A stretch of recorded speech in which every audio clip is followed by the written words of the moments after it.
ASMR review show. Alright, let's do this one more time, am I right? We're jumping back into the epic franchise, which is from Santa Monica Studio. And this is, of course, the one, the only, the legendary, dramatic pause, God of War Ragnarok, also known as God of War 4-2. Now, most importantly, we are playing on not God of War difficulty, on Give Me Grace difficulty. I'm playing on easy difficulty, okay?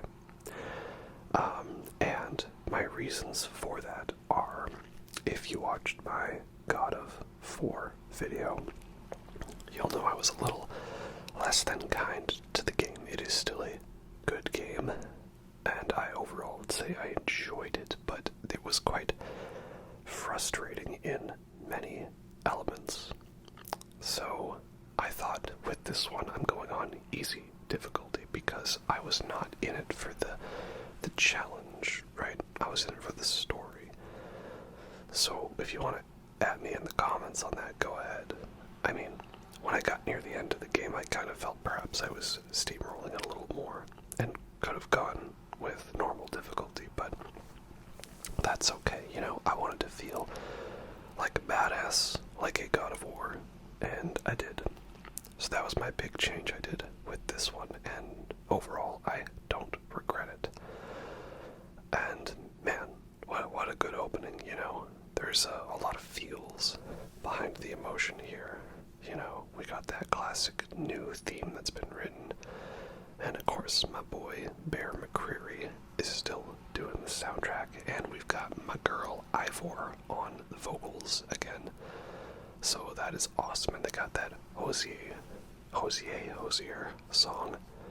And boy is all grown up. He is no longer boy. We shall now call him Atreus. And that's awesome. We like that. So, let's get this out of the way. This might blow your guys' minds, but I actually really enjoyed this game. I know, right? I was actually very surprised. I was ready to hate on this game, like I kind of admittedly hated on God of War. And, you know, that's why I was dreading playing this game, because after I put out that God of War video... Oh, there's Ivor again. Yeah, nice. After I put out that God of War video, I had a lot of comments telling me, oh boy, if you didn't like this game, you're not gonna like Ragnarok. It's even worse in terms of the stuff you didn't like, and that got me very worried.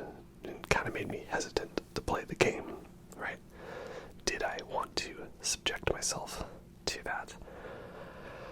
But the game was on sale. It was like half off, so I thought, well, now's the time to do it. And so I did it. And you know what? Yeah, by the end of this game, I was actually like super into it, into everything. Does it still have its flaws? Oh yes, absolutely.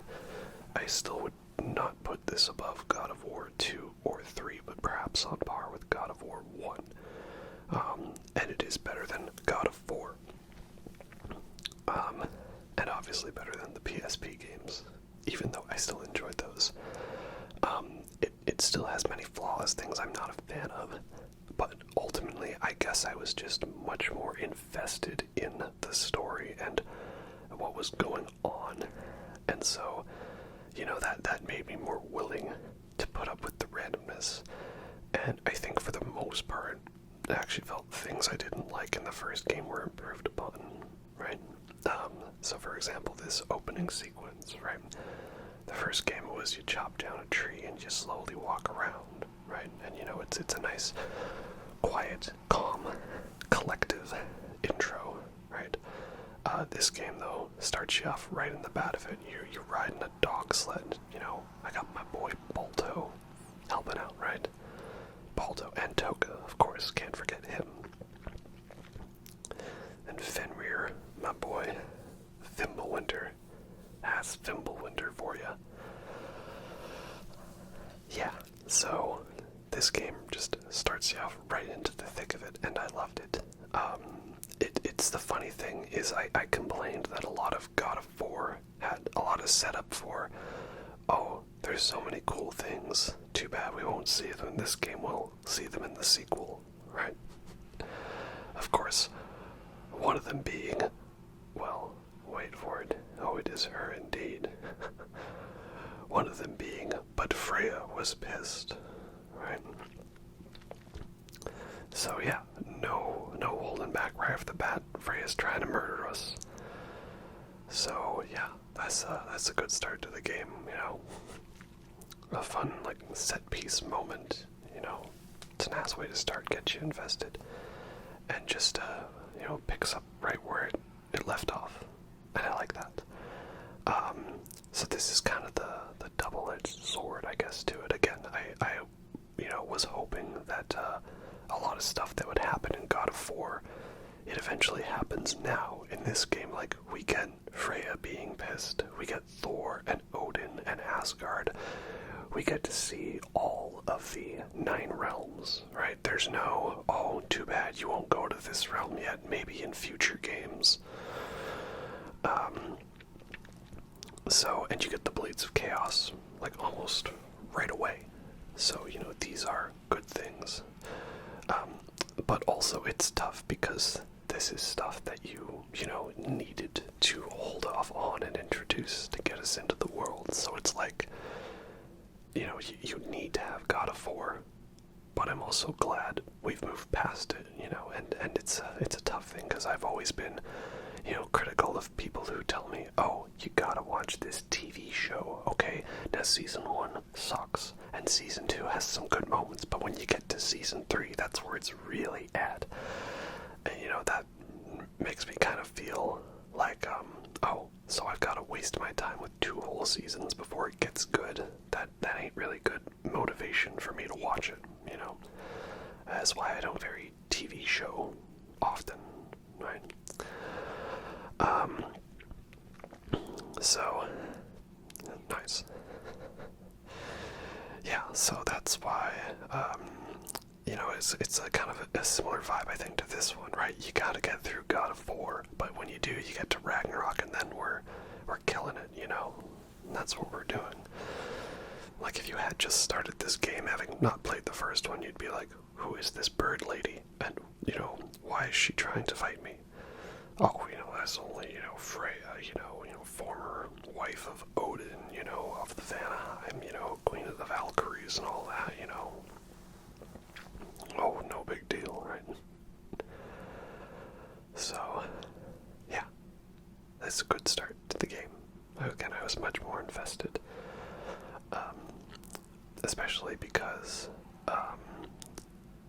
what was I say? Oh yeah, like, I wasn't the biggest fan of God of War's intro, because it's basically like, hey, look, here's a dead female character, and she's a woman, and she's dead.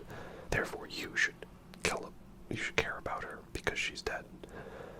I'm like, well, no, like even John Wick gave us, like, that phone of the video of his wife on the phone, right? We've got a little bit of something there, or his attachment to the dog. You can't just literally say, look, dead female character.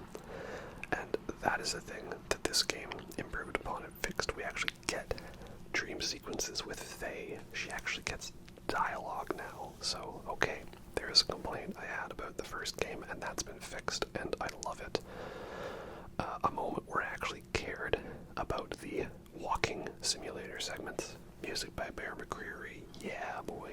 He even gets to voice a character as well. That one elf who's always playing the hurdy-gurdy. I like that. I gotta get me one of those. That'd be fun. Interesting, it's directed by Eric Williams, but Corey, I'm gonna call him Balrog. Corey Balrog is the creative director, not director. That's interesting. But, yeah, it's a fun way to start the game, and again, right off the bat, we've already fixed a few of my complaints. I think the other thing is that I was used to the God of War style of combat. I had programmed that into my brain, so it meant the combat was not as frustrating, and I don't know if it was just me, I almost felt I had a much better grasp on the camera. because I really hated the camera in the first one, you know, like if I wish I'd played it on PC so I could have adjusted the FOV, right? And here we go, a bear is attacking us, so of course I have to do my joke. Hey, bear, stop. I said stop, and he didn't stop. I don't know why all these women are saying they want this bear over the man. This bear seems like he's just as violent. For legal purposes, that was a joke.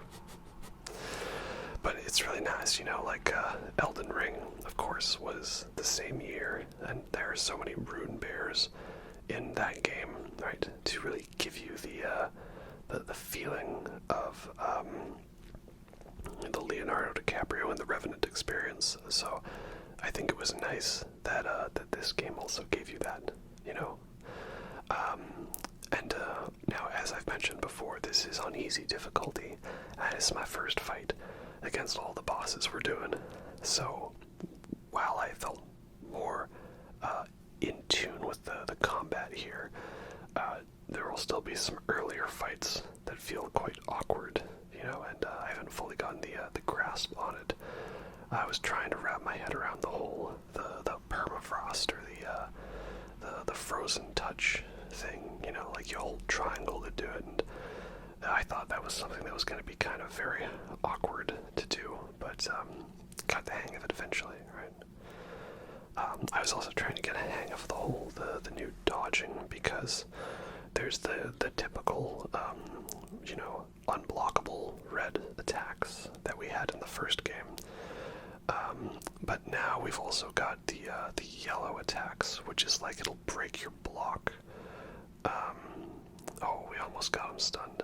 Dang. So, you know, the yellow attacks, you've either got to dodge or parry. So I was still kind of working that out. And then, of course, there's the blue attacks, which is like you're supposed to shield bash those ones.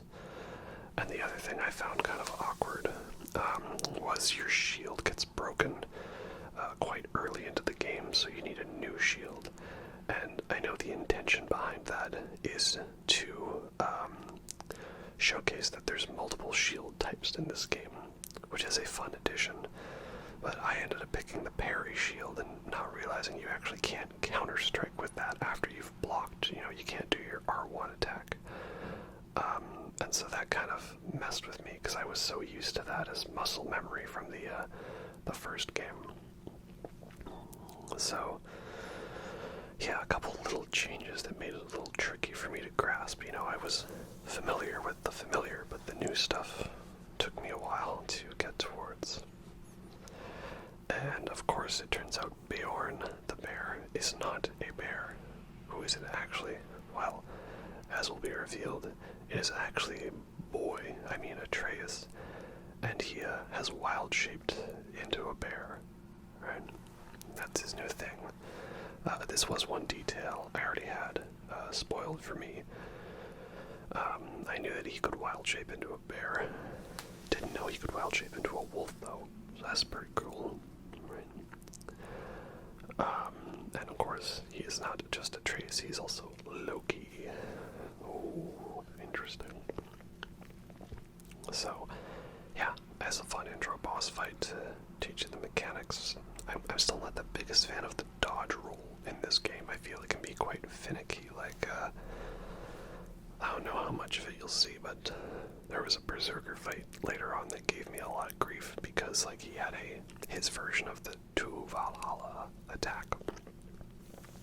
And it was like you had to dodge backwards, not forwards. Like, your dodge roll doesn't fully give you iframes, per se. And, of course, coming off of someone who's been playing a lot of Elden Ring Night Rain, that was a little tricky to figure out. And, of course, next we've got a follow-up on the epic finale, the epic tease from God of Thor. You know, I remember this credits scene in the first game felt much like the Joker reveal at the end of Batman Begins. Like, oh yeah, it's Thor. Yes. Who are you? Oh, yes, he's got Mjolnir. Yes. Oh, I'm so hyped. And of course, what's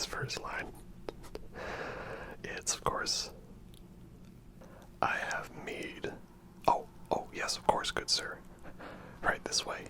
He offered me meat. You can come right in. That's how you get my attention. You know, offer me meat. Right? Dude, I finally went to a meadery around where I live. Oh, so hyped, man. Meat is good stuff. You don't find enough of it around here normally. And I've got absinthe. I've got mead, I've got all of my hipstery drinks, because that's how I roll, you know. Oh, and he's a ginger, too. We've got ginger Thor, and he's got Mjolnir, and he's tall, and he's got Hugin, or whatever the Raven's names are, and he's got mead, and even better, he's thick. Damn, boy, he's a thick boy. Damn, look at that beautiful meat cut. Not a beer belly, it's a meat belly. Oh, I love Thor in this game. That's the other thing, I wasn't really a fan of Baldur as a villain. He just came off as like a whiny mama's boy, right? And I just didn't really dig him. And, you know, now we've got Thor, who is a broken, whiny daddy's boy, so much better. But I was actually invested in him as a character, whereas Baldur, I was just like, you know, can we be done with this guy already? Is it over yet? And of course, we have, you know, in the role of Odin, we have George Carlin wearing an eye patch in a Big Boss cosplay. Again, I love it. Like, there was so many moments talking about these characters, and it's so great to finally see them able to interact. This is just one of my favorite moments, is just this conversation between the characters, right? And I love their depiction of them. There's been so many variations, of course, over the years, and it's also being tough with it being so close to a lot of Marvel movies. But about time. Yeah, boy. It's hammer time.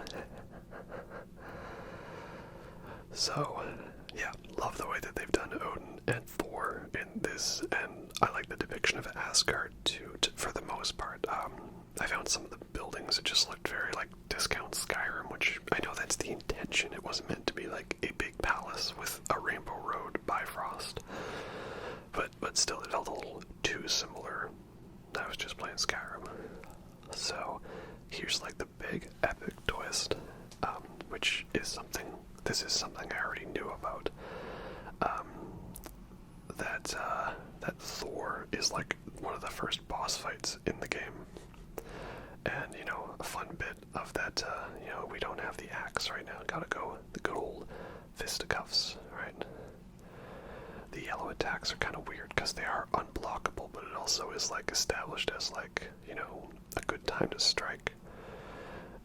Same thing with the red attacks. The red attacks are unblockable, but also if the enemy is up in the air, that's actually your best time to, like, throw your axe. And, you know, also to use your companion's runic arrows. Oh, yeah.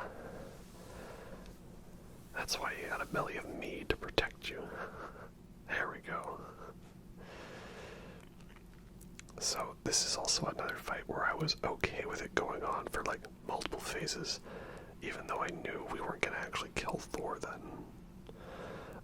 And I think the reason being is, again, there's much more investment in the characters, not just like, yo, some dude showed up and threw me out of my house. And I felt the intensity to it. Because again, like, I knew, oh, we killed Magni and Modi, so, you know, but Thor was pissed. And it's so great to see that, like, he's still, like, a supreme fighter, even though he's just been, you know, drinking mead and being, you know, deadbeat dad, right? And, we got Thrud, who we meet as well. I like her. That was for Magni. That was for Modi. That was for the Shire. Yeah, that's pretty good. And, but wait. I struck back again. I think I also like it because it's a 3-phase boss fight, but again, there's like a different style to each of the 3, right? There's a different location, a different arena. It doesn't just simply feel like, and I put his health down to 0, and then we still fought again. if you know what that means. And I was also happy that this is not the only Thor fight in the game. Part of me had been wondering if it was like a big moment of misdirect by featuring him prominently in the trailers, and to end up it being that he was just simply the intro boss fight, and then he was gonna get like perhaps killed in a cutscene, but that's not the case. You do get to fight him later as a boss, so I appreciate that. And of course here, another one of my favorite moments, definitely a bit of a sort of a fourth wall break in a way, and that is that like Thor actually kills us here, right? I remember faking it out, like knowing like, you don't get him on the first try. It's okay, it happens. And Thor's like, no, I say when we're done, and he brings us back to life. That is awesome. I love it. Always appreciate a great fourth wall break in games. The whole fake out death screen. That's fun. And it is scripted, of course, that happens. But I love it. Here I was feeling a little underconfident, like, am I gonna do it? And I love Thor taunting you like he's done some research, he's done some history. I also like how it's not just that he wants to kill you. He just wants to fight the real Kratos, the real God of War. And I think that's pretty fun. And again, we're going to another location. And again, of course, we can't see much. But again, that's what's nice, is there's these moments where the characters go flying through the air, but they're not as egregious as that Boulder Dragons fight, And he died to the wounds you gave him. Yep, that's right. I almost forgot about that. And also another fun moment of foreshadowing the lightning bolt. This feels familiar, because there's that whole extra area you can find called the crater in Vanaheim, and again, surprisingly, that was actually one of my favorite areas. You'd think I would have hated like a whole extra area of exploring and side questing in this game, but I guess what I really liked is I was legitimately intrigued to explore it. Because it all starts with you trying to find Bjorn, your traveler companion, right? And so it all starts with that, and so I was genuinely, he got smart. It was generally an interesting area I wanted to explore, and then finding out there was this whole extra hidden area definitely gave me very Elden Ring vibes in that way. Here's just a little corridor that lies down to a whole other secret zone within a secret zone. So, yeah, that was pretty fun. And also because it felt very chill. Like, I didn't like how God of War tried so hard to extend the exploring into the story. But, no, lesser version. Now watch what you say, Thor. You're not my sons. No, you're not. Oh, you mentioned boy. Now, careful. Don't insult his son in front of him, okay? Kratos gets pretty pissed. And of course, the classic God of War theme, the rage of OG Kratos.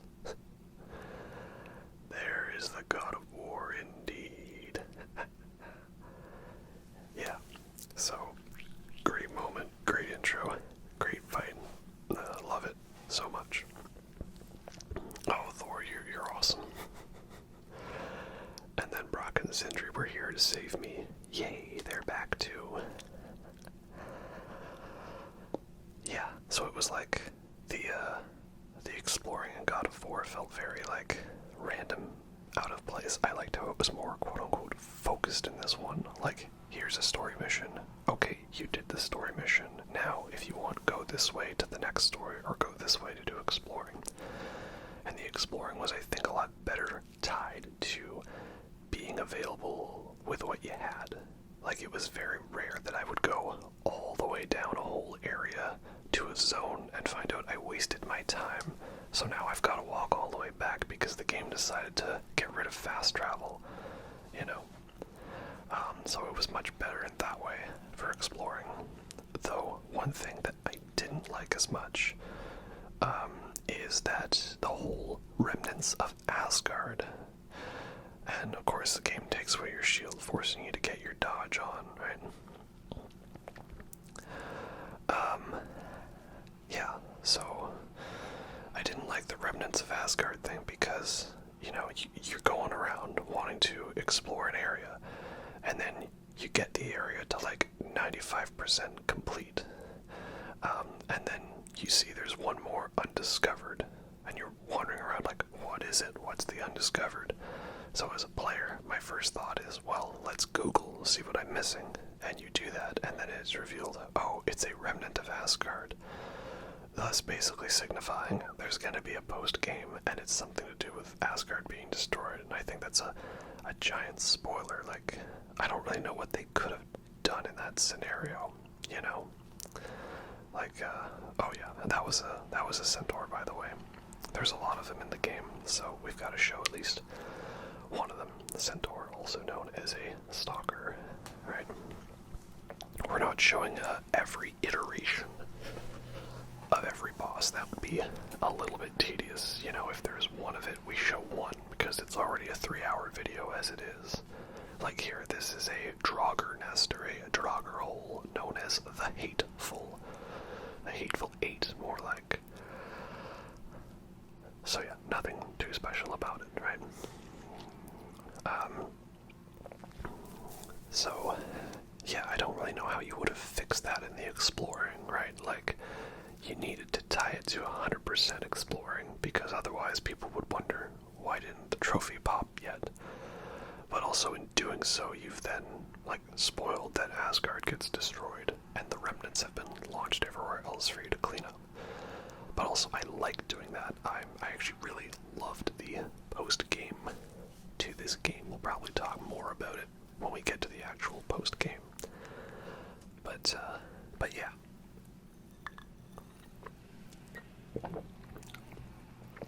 And next up we have a Dreki fight. Again, another one that is repeated quite a lot. But I did feel that the boss fights never got as repetitive as God of War. Could have used a lot less trolls in the game. Which I think it's pretty funny that the first troll that shows up, we just like snap its neck right away. That's pretty fun indeed. This guy, I definitely felt it took me a while to get the hang of him. But once we got him down, we figured it out a little more. I like also that the stun meter builds up and allows you to take a good chunk of health off. I can't recall if that was a feature in the original game. This is where I was realizing I didn't have my axe. Oops. Yeah, so I'm not a fan of the remnants of Asgard in that way, especially because it made me feel like, okay, if there's an area with unexplored that I haven't gone to yet, it makes me want to not explore it, because what if I'm wasting my time?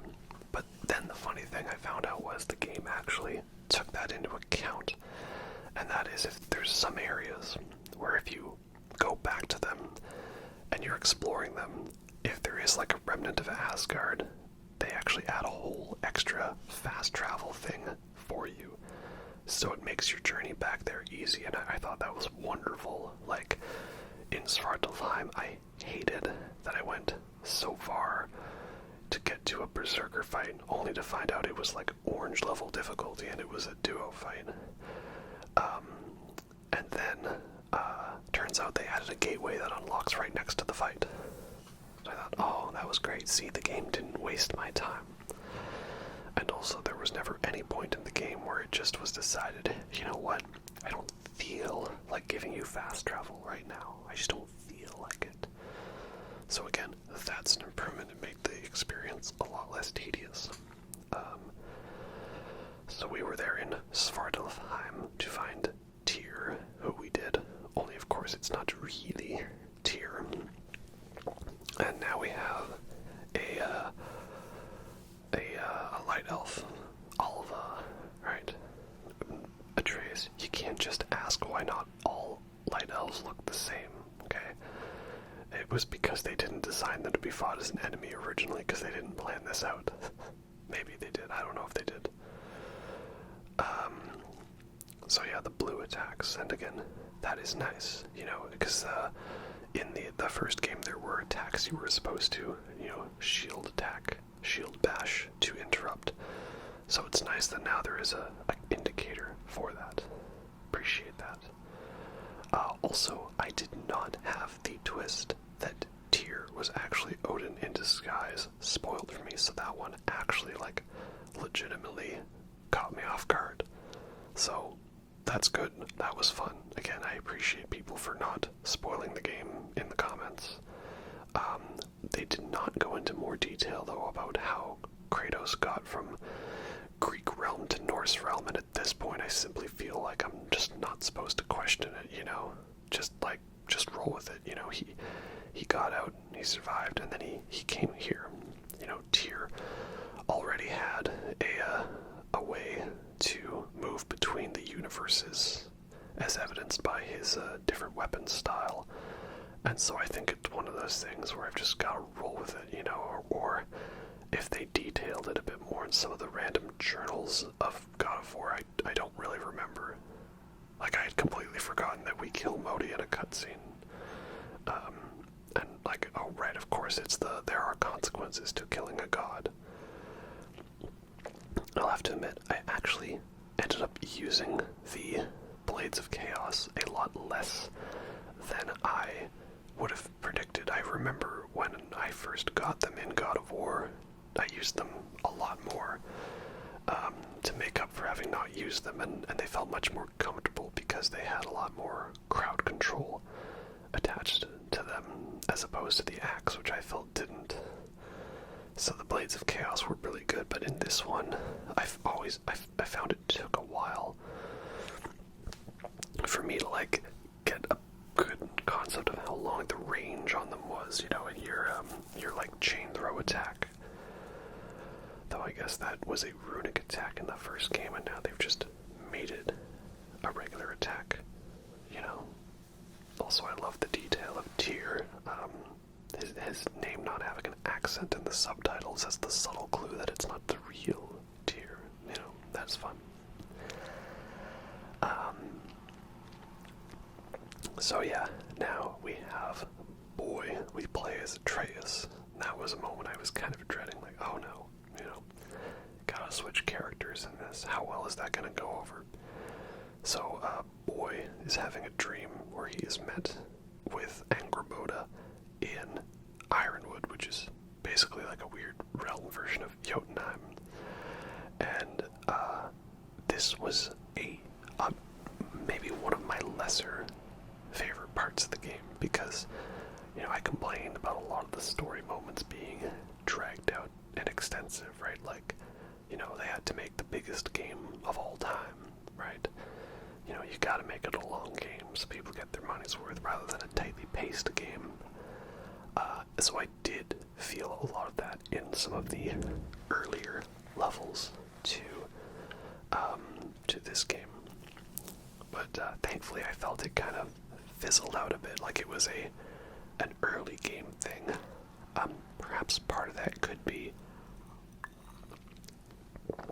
I'd heard this. I've heard from some people that this was actually meant to be 2 games. Like, it was meant to be a God of War 4, 2, and 3. So, perhaps the reason why the intro is padded out so much is to get more mileage out of this God of War 2 content. Though, that does make me wonder how this game would have gone if it was just God of War 4, 2. And you can definitely feel that, because you get to such a big, epic end battle that feels like the culmination of everything. this was 2 movies cut down into one really long movie. But again, I didn't really mind that because it meant I got to like the big dramatic payoff and conclusion to everything much earlier than I thought we were going to. So kind of fun to just have like a duology of sorts, not necessarily a full-on trilogy. And I think that would have felt a little, overtaxing to have 3 games out of this, right? But yeah, the Ironwood section definitely felt a little overlong. I know the idea is to give you more time with Atreus and get you accustomed to his style of play.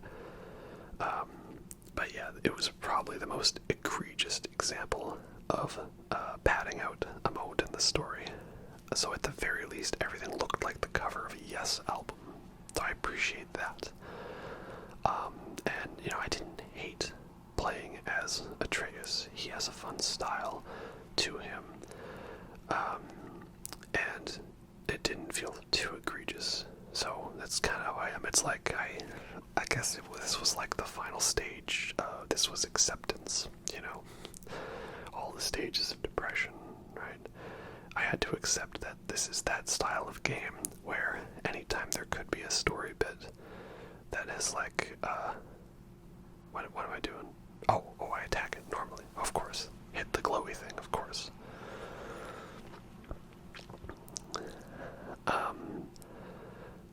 So yeah, I guess I just had to accept it, that's just simply the way the game is. Perhaps if this had been, more of a tightly paced game, I would have liked it even more. So as it is, I wasn't as disappointed. And this is a fun style of a fight. It's a little more, I wouldn't call it a puzzle-based boss, because the puzzle is just simply find ways to shoot the glowy thing. But yeah, it's an interesting, fun switch up, not just about all that. Like, oh, wait. Escape. Alright, come here, you. There we go. Yeah, so this is a fun fight. Just perhaps, a bit too long of a story area. But, it is fun how it turns out that we inadvertently created Jormungandr by putting the soul of a giant into a snake, who that was also sent back in time. So that's why Jormungandr has a big battle with Thor, and why he hates them. Oh, jeez. Back that dump truck up, girl, yeah. Yeah. So I guess that's how it is. Like, just the overly lengthy story bits just didn't bother me as much as they normally would. So that's good, perhaps. I don't know. Maybe I'm being a hypocrite there, but that's just like how it felt, I guess one thing though, another complaint. Oh dear. I love Ratatoskr as a character, and it's fun that we get to actually meet him. But I don't like how his runic summon is like locked off to so late in the game, and he's not as good. Like, I liked that, he would either get you health or rage, but because you have Valor to heal by using your rage, I just never used him as a runic summon. So I ended up going with the wolves, tried and true wolves, right?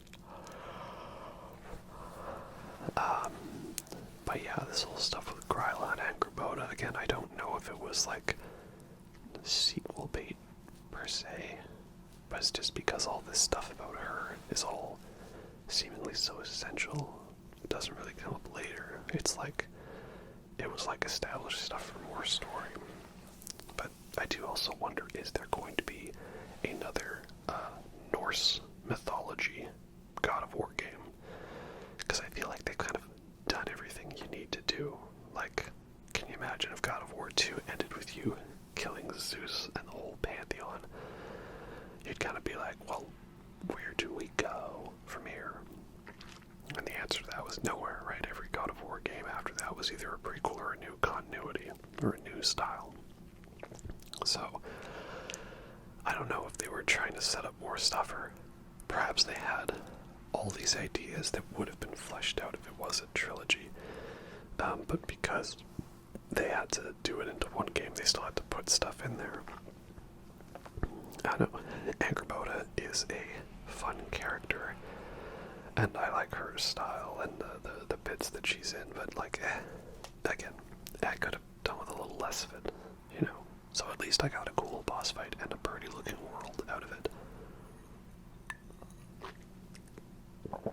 But again, perhaps I was just more used to it, right? Like much like the combat. Even if the camera can be frustrating, I was more used to it. So after Boy comes back from Ironwood / Jotunheim, come back to fight some good old, Hellwalkers, right? Just, casual fight. Fighting some Hellwalkers, no big deal. Then we're gonna get on with the next bit of story, so that is good. Just a wonderful, chill day to be hanging out in the neighborhood, right? Wouldn't be a God of War game if we didn't have a fight with Hellwalkers right in front of our house. Good times, and oh my god, no. Jesus. The commenters warned me there was a Valkyrie fight in the game. Vanadis. Like, just hold on. Wait a minute. I'm not prepared for this, okay? This wasn't part of my plan. I don't remember, all your attacks. But of course there's something a little different about this Valkyrie. What could it be, right? Well, of course, as it will be soon revealed, this Valkyrie is actually Freya. As a Valkyrie, she's gotten her wings back, right? Oh, I guess, yeah, the other story bit we've completely skipped over. And again, another bit I found frustrating was Boy sneaking out at night to go talk to Freya. Again, I know it kind of starts to establish that perhaps maybe she could be changed in her way, but again, another scene, you could have cut it, right? You could have taken it down. So I guess that's what it is. The first half of this game does have lots of overly lengthy story bits and moments that I don't really care for. But once we get that momentum going, I'd say like once it's determined that Kratos needs to kill Heimdall, from there on, game's pretty much on point. And I have a very good style of what to do. And then the post game was really fun because I had gotten used to the combat and it was fun, cleaning up all the bits. And I liked that there were significant story moments saved for the post game. It made you feel like, well, you beat the big final boss, but you didn't finish the story. And I always appreciate games that let you do that. And that's why Mass Effect 2 is my favorite of the fights. Favorite of the Mass Effect games because, well, I guess Andromeda also does it, but specifically the Mass Effect 2 has lots of good post-game content, stuff that makes sense for you to do in the end, right? Like, of course, Arrival DLC, and perhaps the Lair of the Shadow Broker is really good to play in either or. And yes, it was Freya the whole time. And we still can't call it Hrist. But Boy was pissed, and he wild shaped again into a bear. And thus, perhaps finally, Freya realized, okay, I think this Kratos guy really doesn't want to kill me. And this is where we get Freya as a full-on companion, and I love it.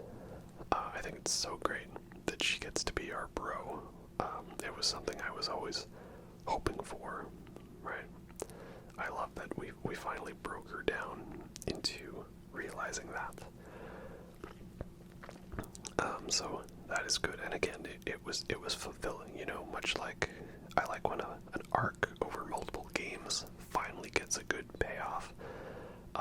Like the Quarian Geth War in Mass Effect, and then here this felt great too. We finally get a payoff to all of the conflict with Freya, that she decides to join our cause. And the following level in Vanaheim, again, while being perhaps a bit of another lengthy one, still pretty fun because we get to see Vanaheim. Finally, I was trying to remember what are the realms that we don't see in God of War 1. There's Vanaheim, Svartalfheim, Asgard. Is it just those? We see Helheim, Muspelheim. We see only a very little bit of Niflheim, so I don't even know if I count that one. It's just for the workshop. That's all completely optional. Midgard, Jotunheim at the very end, and what do we leave out? Vanaheim, Svartalfheim, and Asgard. That's 8. What am I missing? World Tree, Realm Tree. Alfheim. Yeah, we see Alfheim. So yeah, we see, like, there's 2 realms we don't see at all. No, 3 realms we don't see at all. And then only, like, 2 that we visit for, like, a brief moment. And no, I didn't want to about face. That killed me more than often, trying to rage and ending up just, 180ing.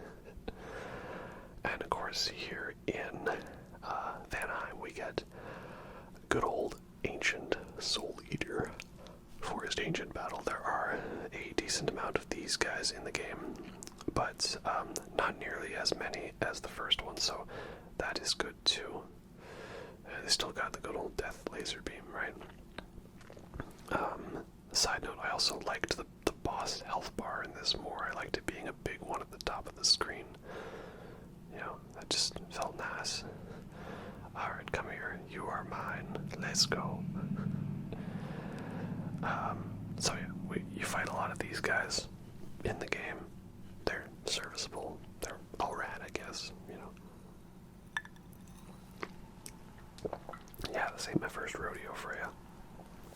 And of course, another repeated boss fight is the big boys, as we call them, right? The thick boys. There's like sort of like a big axe scythe-wielding version of all the enemies, and this is the Anhir, the war boys, basically, right? And there's a big guy in all of them, right? And there's a big guy for the raiders and the hellwalkers and the Draugr. So yeah, it's basically how it is, right? There's one in all of them, and that's this guy. I guess, he's, again, fine. Big, powerful knight, right? Sure, why not? Yeah, that was the other disappointing thing. I think that, see, this is hard.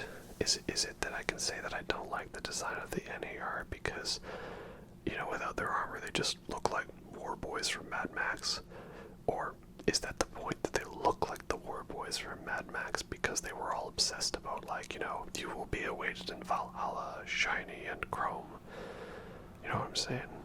Much like how, does Asgard just look like discount Skyrim because Skyrim was meant to look like how discount Asgard was described? If that makes sense, do we complain about, Mr. X busting through walls in the Resident Evil 2 remake? When that being too similar to that one guy in Resident Evil 7 bursting through the walls. When, the Resident Evil 7 guy bursting through the walls is a reference to Mr. X bursting through the walls in the original Resident Evil, I don't know. It's funny, there was all this dialogue about who Nidhogg was, and I just was totally tuning out because boss fight, But yeah, Nidhogg is indeed, he's a big dragon-like monster that, is hanging out in the roots of the World Tree, and I remember, oh yeah, we saw him. But, when we were doing this fight, I, completely forgot that, this is who that was. So when Ratataskar was all like, oh my god, somebody killed Nidhogg, I was like, oh, it was the dragon guy hanging out down there. Oh, yeah, that was me. Oops, My bad. So, this was a pretty fun fight, but I don't know if I really got good at it, per se. I think I might have just simply not died because I was on easy difficulty, you know, but again, I'm okay. I wasn't playing this game for the challenge or the combat. I was playing it for the story, and I was playing to feel like a badass. And you know what? In some ways, it is refreshing to play a game on an easy difficulty. There are certain games I feel where a hard difficulty is perhaps essential to the experience. Oh, bastard, you got me at like the last second.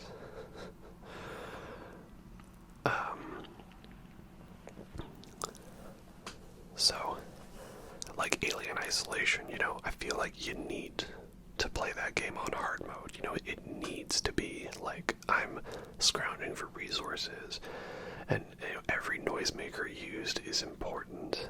And you know, you don't have much flamethrower fuel, right? So, that's a game where I like a hard difficulty. Or same thing with Dead Space. Again, you need that kind of like that fear that you're running out of resources and that, you know, you can die at any moment. Not necessarily like hardcore difficulty, but like I feel that's helpful, right? And you know, Dark Souls, well, it doesn't have a difficulty select at all. Yay, Freya is back. We've allowed her to travel between realms again. That's good.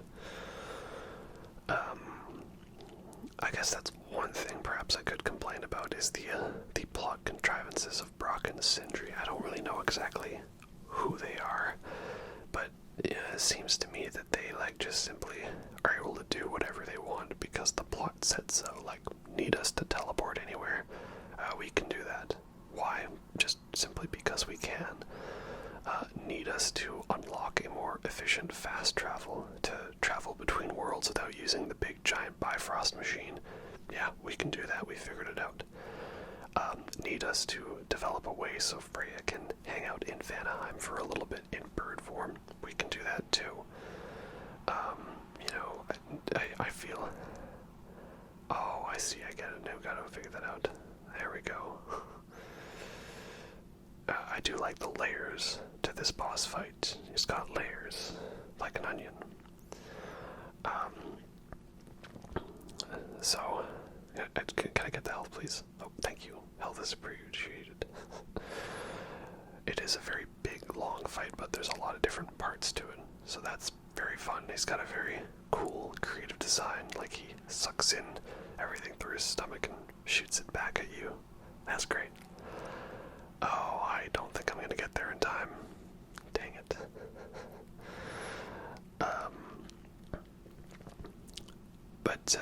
But yeah, so I feel like it's one of those things with Brock and Sindri. You basically just gotta be like, well, they can do it because the plot said so. You know, don't ask questions. Like, okay, look, does it mean that I get a much more convenient and well-developed fast travel system?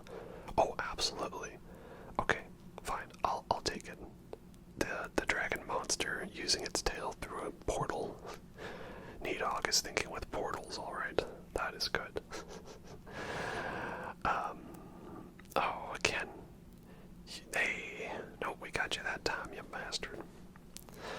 So yeah, Dark Souls, like again, those games are as difficult or easy as you want to make them. Because you really want, just go farm enemies until you're max level, right? And then the boss can't hurt you no matter how bad you are.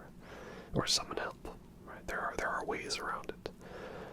But I'm okay with it not having a difficulty select. Yeah. Uncharted on harder difficulties. No, not really into it. And, oh, right, I see. There we go. I gotcha. Yeah, Uncharted on harder difficulties. Not about it. Bioshock, though. Yeah, you need that one on hard difficulty because, otherwise I feel it's like, just, you're way too overpowered. Like, even on, you know, hardest difficulty for Bioshock, there's like a point in the game where it's just like, you don't need to worry about resources, right? Like, every time I've played Bioshock, the first level, okay, you've got a wrench and 2 pistol bullets, and that's it. And then, once you get to Neptune's bounty, and you kill the first 2 big daddies, it's just like, right, and now we don't have to worry about money or resources ever again. And it just only goes further from there, right? So, yeah, this game though, easy difficulty. I felt it was the way to go. Sorry.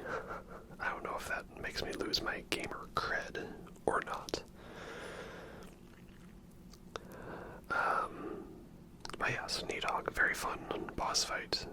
It's great that we got a free Freya again, and again, I like that there was a little more pattern to it, you know, like we go through a level, we talk, we have fights, we fight a big boss at the end, and we get a nice, big, badass story moment. These are good things, right? Its week won't last much longer. Yeah, that's where you're wrong, kiddo, because, like, all the bosses, it's like how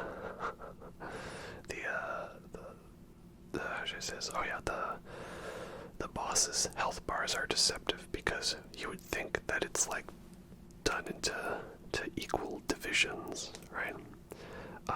But that isn't. Oh, I see. I gotta hit it there. There we go.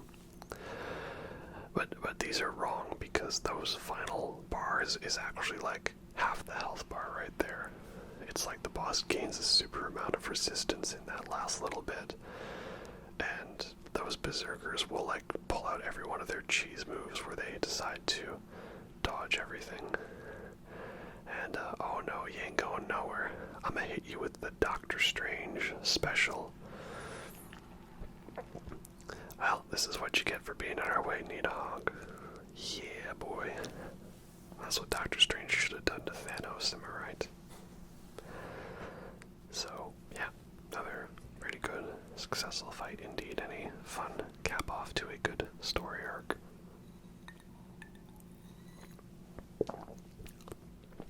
Next up, we have one of the final not good levels in the game.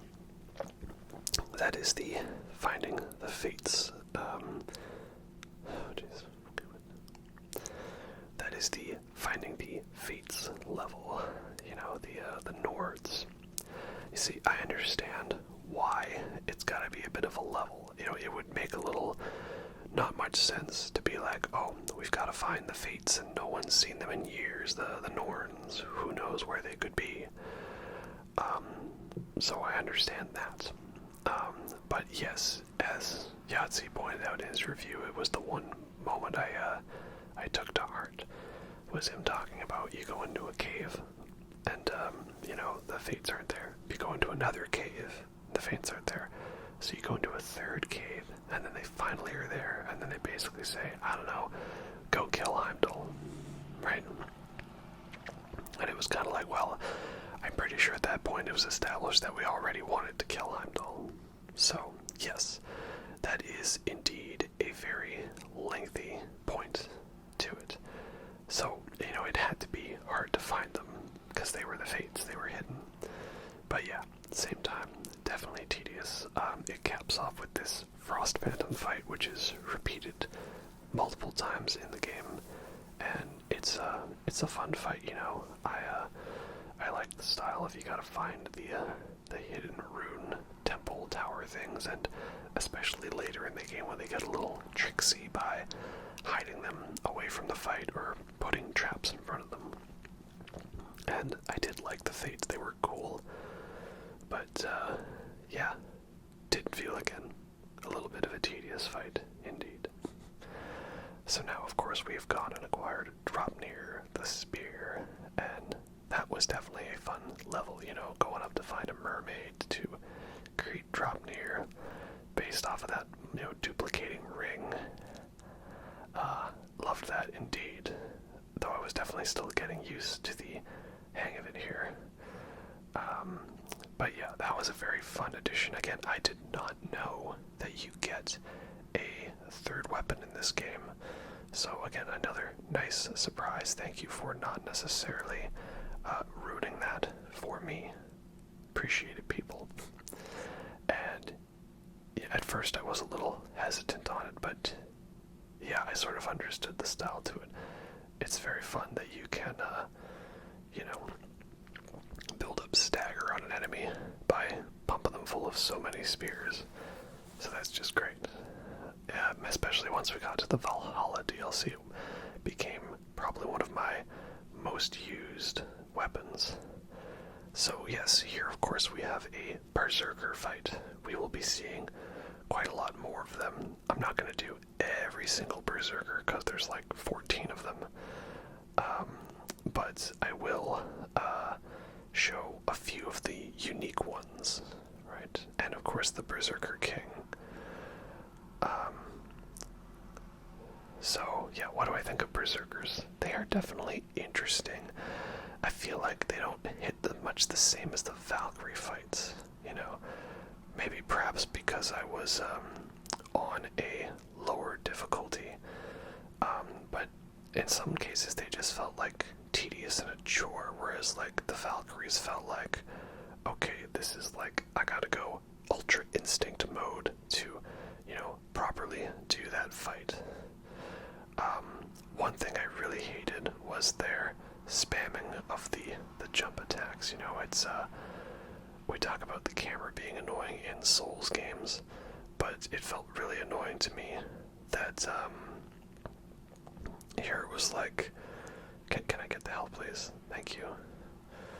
Oh boy, it felt really annoying how much they spam attacks where they just jump into the air completely out of your range, and your only way to dodge it is to basically instinct it, right? But the trick, guys, is I can come back. So yeah, that I felt very annoying. I guess they have a little better of a tell than the Valkyries to Valhalla attack. I did realize that you need to dodge backwards, and I love that little axe flip he does. But yeah, it's a little awkward in that, like, doing the flip is, I was attacking them. The dodge, you have to dodge back, not forwards, because your dodge doesn't give you iframes. And I find that to be quite frustrating indeed,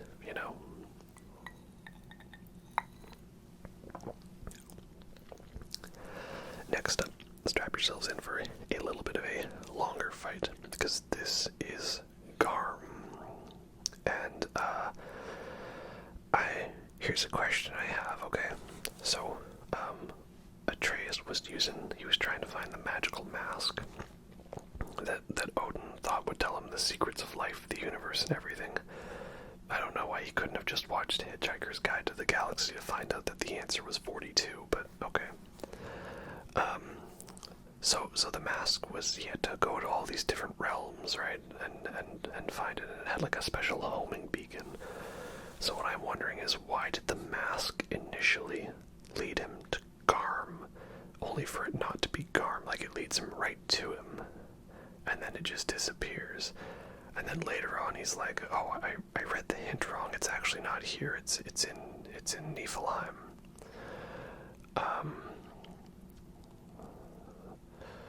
There we go. Now I got you, fam.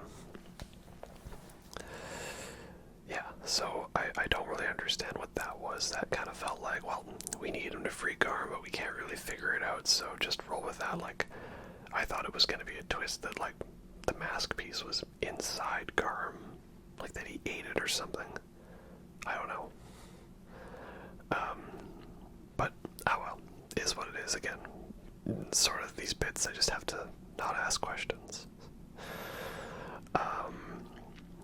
But it does lead to one of my favorite moments. Now, again, I am not made of stone, and sometimes I can get emotional during these games, but I think the moment that got me the hardest in the feels was, Atreus coming back after the Hellwalkers have gone through all the rifts. Garm has opened and invaded Sindri's house.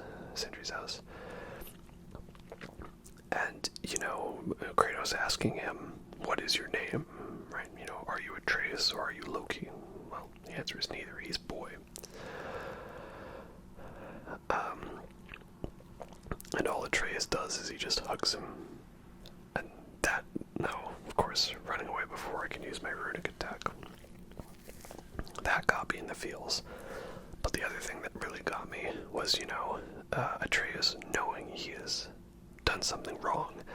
You know, everyone immediately being like, did you let Garm out? Why would you let Garm out? Oh my god, you idiot, you let Garm out. And Kratos being right there to be like, enough. He has made a mistake, but as his father, I will help him fix it. And he's just like, right, pack your things. We're going to Helheim to kill Garm. And I love that. That just really got me in the feels. You know, I obviously wasn't the biggest fan of Boy in the first game because he's meant to be an annoying little shit. And I was really sick by the end of the game of hearing him yell, "Fire incoming!"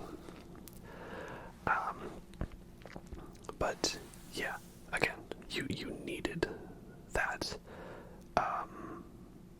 you know, that character development from the first game to build up this level of investment in him. So I guess you just gotta roll with it, right? And I did. So yeah, and then this leads to us, of course, putting the soul of Fenrir into Garm, which again I thought was another wonderful moment because I was like, isn't Fenrir a giant wolf? Well, he becomes a giant wolf. He just wasn't initially. As for the actual fight against Garm, it's a very fun spectacle fight, but I personally felt like I'm just like bad at dodging. Like, I feel like I didn't win this fight. I just simply didn't die. You know what I mean? Like, I don't know. I've never really gotten a hang of the God of War dodge. Feels like the attack tells you to dodge, but you have to also dodge in a specific way. You know, it's not like you can just iframe through it. You have to specifically position yourself in a different way. Oh well, that's just, again, how it is, I guess. But again, that's why I'm on easy difficulty, so I could speed through the game faster, and that I wasn't caught up getting frustrated too much, right? And there we go, another satisfying kill on a boss. He is absolutely dead. There is no way in whatsoever that he could come back to life. Absolutely, it is over indeed, Kratos. This is another one of my favorite fake-outs in the game, is that he, what is it? It actually gives you the trophy for the game. Like, the game gives you the trophy, like, Battle Garm. That's the trick. It said, Battle Garm, not defeat Garm. I see what you're doing there, game. Very tricksy indeed. There was a chase sequence as well, but I cut that out because it was mostly just running, you know, not really fighting per se. I do like how this fight gets you to make good use of Draupnir by hitting the targeted spots. You know, I'm like, oh, that would have been a good time for a runic attack. God dang it. I also felt they kind of held back on the runic attacks a bit, I guess, because you get more weapons. I felt like I was like 3/4 of the way through the game before I even got a heavy runic attack for Draupnir. So, yeah, fun style indeed. And I do like how there were more boss fights necessitating you make use of all your weapons. It kind of felt apart from Baldur simply being like resistant to one element. That you didn't really need to do much weapon swapping in the first God of War. Except for, oh, these are the Hellwalkers and they're immune to frost damage, so you need a fire weapon. I don't know. I like the specificness of it. Right? So, yeah, that's good too. I do like that we got more Helheim stuff.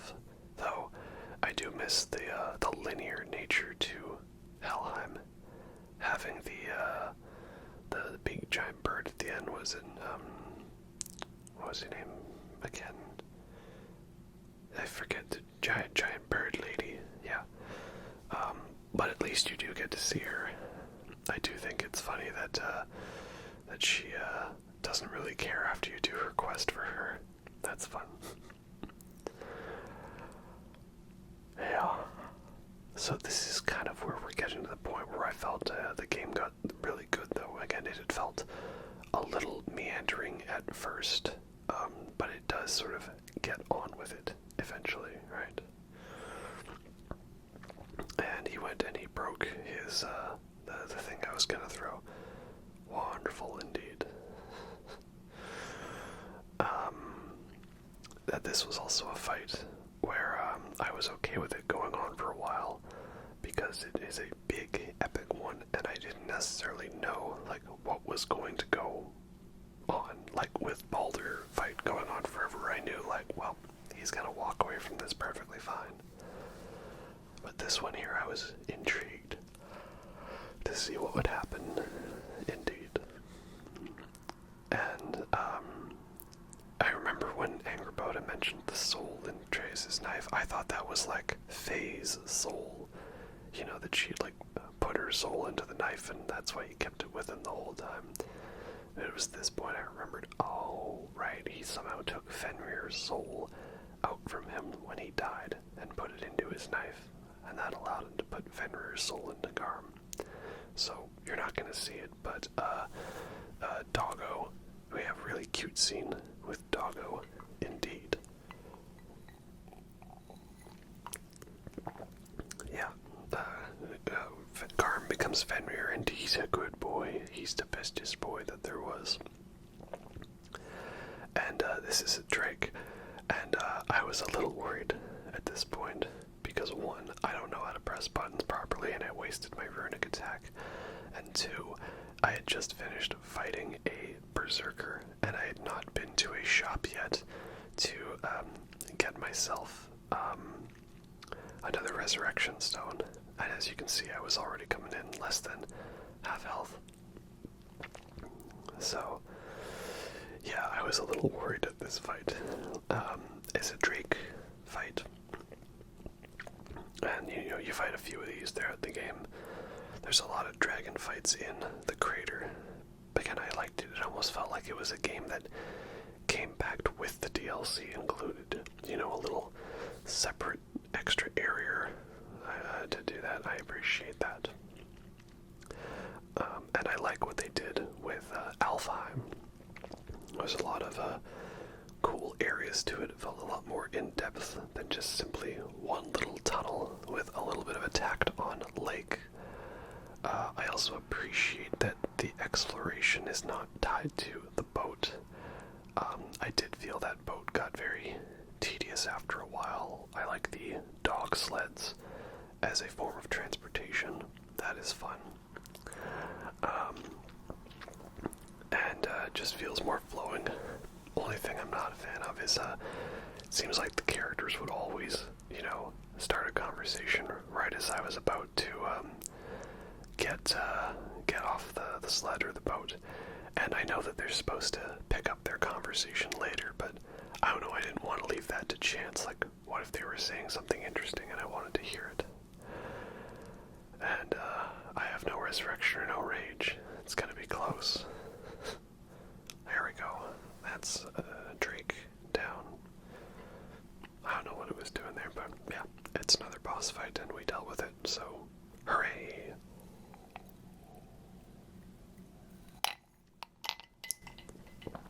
And of course we have a frost troll.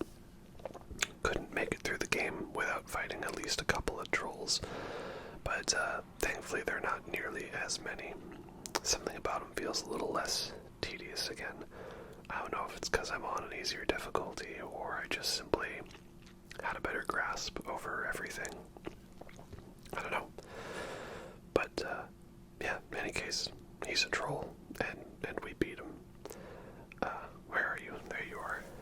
I do never get tired though of this finisher move, The finisher combo is quite satisfying, Bringing that down on him. Yeah, boy. I guess he got ahead in this world. Alright. course, we have, after finishing a bunch of side quests relating to raiders, we have the lead raider, Oluf Nautson. So, again, he's big dude, right? You know, big dude is big. And, not really much more to him than that. Again, yeah, for the most part, I felt the exploring was better balanced. Like, there were less moments where, like, I went all the way to explore a thing and found out, oh, you do not have the right, you do not have the right. Therefore, you do not have the right, you do not have the right. So I appreciate that. Whereas it felt like half of the exploring in God of War was like, hey, here's an area you can go to, and you can unlock one chest here, and now you're gonna have to boat all the way back here over here. It felt very tedious. Like, why are you telling me to explore a game when I do not have half the stuff required to explore? So, yeah, there's another raider down. Hooray, chieftain is down. And of course, another fight we're gonna clear up for story bonus exploration is Ormstunga. Yeah, he's a fast little flippy boy, right? Master Yoda over here. Yeah, he's kind of random. It's very odd. I'm heard people have a lot of trouble with him if you find him at the beginning when you're exploring, but I wasn't able to. I can't recall though if you actually would have needed drop near to get to this area. You know, like if this is a spot that's blocked off for a bit. I don't think so, because this is where you find the other Muspelheim piece for the stones. You can do the combat trials. Oh, that's the other thing. There's the combat trials again in Muspelheim, and it was a thing where I couldn't really tell if it was improved. See, I like how they're all in like one little room, so you don't have to be like climbing up a whole bunch of stuff, because the traversal in these games is quite tedious and slow and, you know, kind of boring. So less climbing on walls to get to the different challenges. That's good, you know. But I did find the whole thing where it's like, okay, so you gotta complete the final challenges, and to unlock one you have to do, you know, 1 and 2, and then 1 and 3, and then 2 and 1, and then 3 and 1. Like, I didn't do that. Oh, it's the Alpha. Oh, Samson from 28 years later. Oh my, put some clothes on, bro. Don't let the ladies know. All them weirdos, right? Nah, but Samson's pretty hot, you know. Yeah, and so are werewolves. I did find this kind of random, like he's a full-on boss fight, so I guess we've got to include him, but he is just a regular werewolf. But you do also need to defeat him he drops a goodie related to some kind of side quest, if I recall correctly. I don't know. Either way, he ain't hanging around much for too long now that we're vibing it. So yeah, the Muspelheim challenge is feeling a little repetitive. That was annoying. But then also none of them are like as crazy difficult. There's like the one challenge where it's like, don't get hit. And that's a tough one. But I remember there were some like really, really challenging ones in the first God of War. And then if you wanted like that resource for upgrading the armor, you had to keep grinding it. But also it ended with a pretty epic Valkyrie fight on the top of a mountain, whereas Muspelheim, it just kind of like, it ends. Like, you complete the challenges and the game's like, good job, you completed the challenges. You don't really get much for it, so I don't know. I'm a little torn on which one is actually better. Anyway, here is the bitchiest bitch to ever bitch, and that is, of course, Heimdall. Oh man, did they do a good job of making this guy hateable. It's the God of War Norse version of Hermes, basically, right? You're just like, oh, I can't wait to get my hands on your Jordans. So, yeah, Heimdall, right? The whole thing is that the Fates told us your destiny is to defeat Heimdall so you can take his horn and summon Ragnarok. And, you know, it's also kind of random. Like, you just get back to the camp and, oh, by the way, Freya was kidnapped and now we have to rescue him, and it feels a little bit of a tacked on bit. I don't know. But it does lend us to the Heimdall fight. Definitely one of the best fights in the game. It already had a lot of build-up with that fake-out Heimdall fight that Boy has with him. So I like that. Just the idea that, you know, oh, he can't be hit, right? It would have been nice if the game better explained his powers. It's not that he can't be hit, it's just that he's able to kind of see and anticipate things and react to them faster, so he knows what's going to go on. I like the lore implication that he also can just naturally realm shift, and we don't realize it, because he drops the realm shift relic, the one that I was so hyped to get from him. I had a feeling that if we got it from anybody, it was going to be him, and I was correct on that count. And, yeah, bro, don't you know that killing monstrous beasts is my specialty? Just ask the minotaurs that I slaughtered. Anyway, and here we go. I was really excited to see how this would work. And actually, yes, I was. It's such a fun trick. Feels like a Batman moment, you know? Like, oh, he anticipated you catching the spear so that you could detonate it. I like that a lot. And I also like how now in this version you have to do a little bit more tactics by, like, exploding it near him. And here, there, see, we throw the punches a little faster. So now he has to block a punch, right? And it's very subtle. I like the sort of subtle storytelling to it, that how is Kratos able to land a hit on Heimdall? Well, he sort of baits him into, you know, expecting an attack, and he adds an extra follow-up after it that's unexpected. But perhaps also it's that, oh, you bastard, interrupting my runic attack and now ruining my cooldown. Just the idea that Kratos isn't necessarily thinking, right? And that's true, because you as the player don't really have to think too much, you just sort of do, right? It sort of helps cloud your intentions. I'm like, the stun detonation is the best. And here we go. Right? He knows that he's going to block that move, so he punches an extra punch. And yeah, there we go. I actually hit you, bitch. I was kind of wondering, like, when do I dodge? Oh, okay. I don't know. But then the other fun detail, as many have pointed out, is that now Heimdall does not have a stun meter at all. His stun is completely filled for the rest of the fight because he is so stunned that you landed a hit on him. So, yeah, I love that indeed. I do feel, though, that, I don't know, is this a fight that might have given me more trouble on a higher difficulty? Well, he's listed as a green difficulty.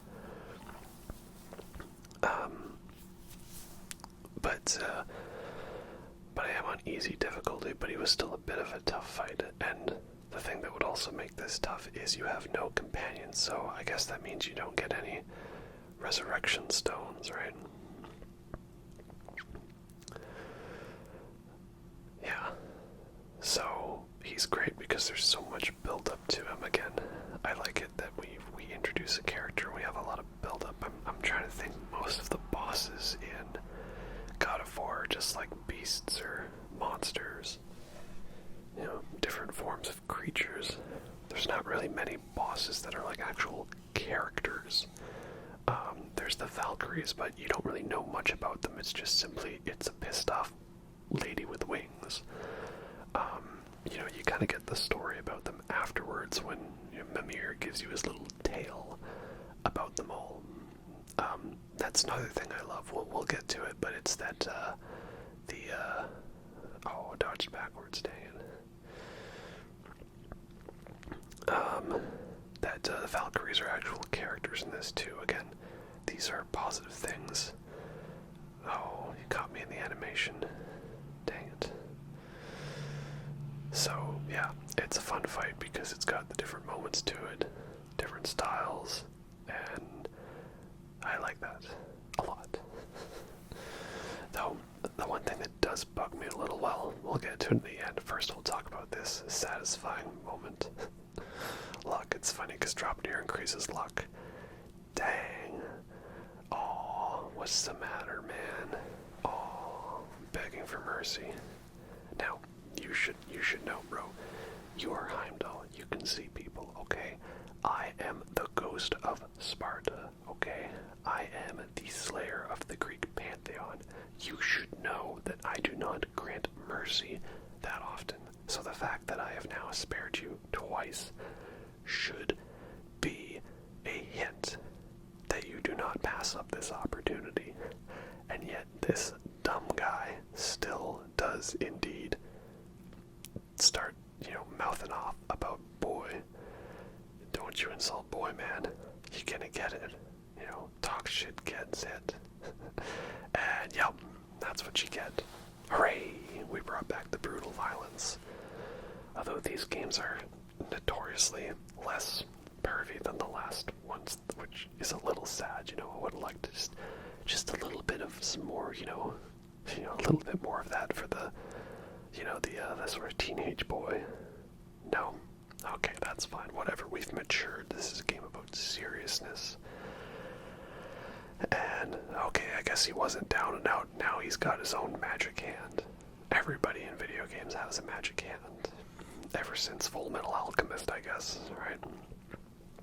So, this is the part, though, that confuses me. Like Kratos is hesitant to kill Heimdall because he knows Heimdall is part of his fate. He needs the weapon to, no, you bastard with a delayed grab attack.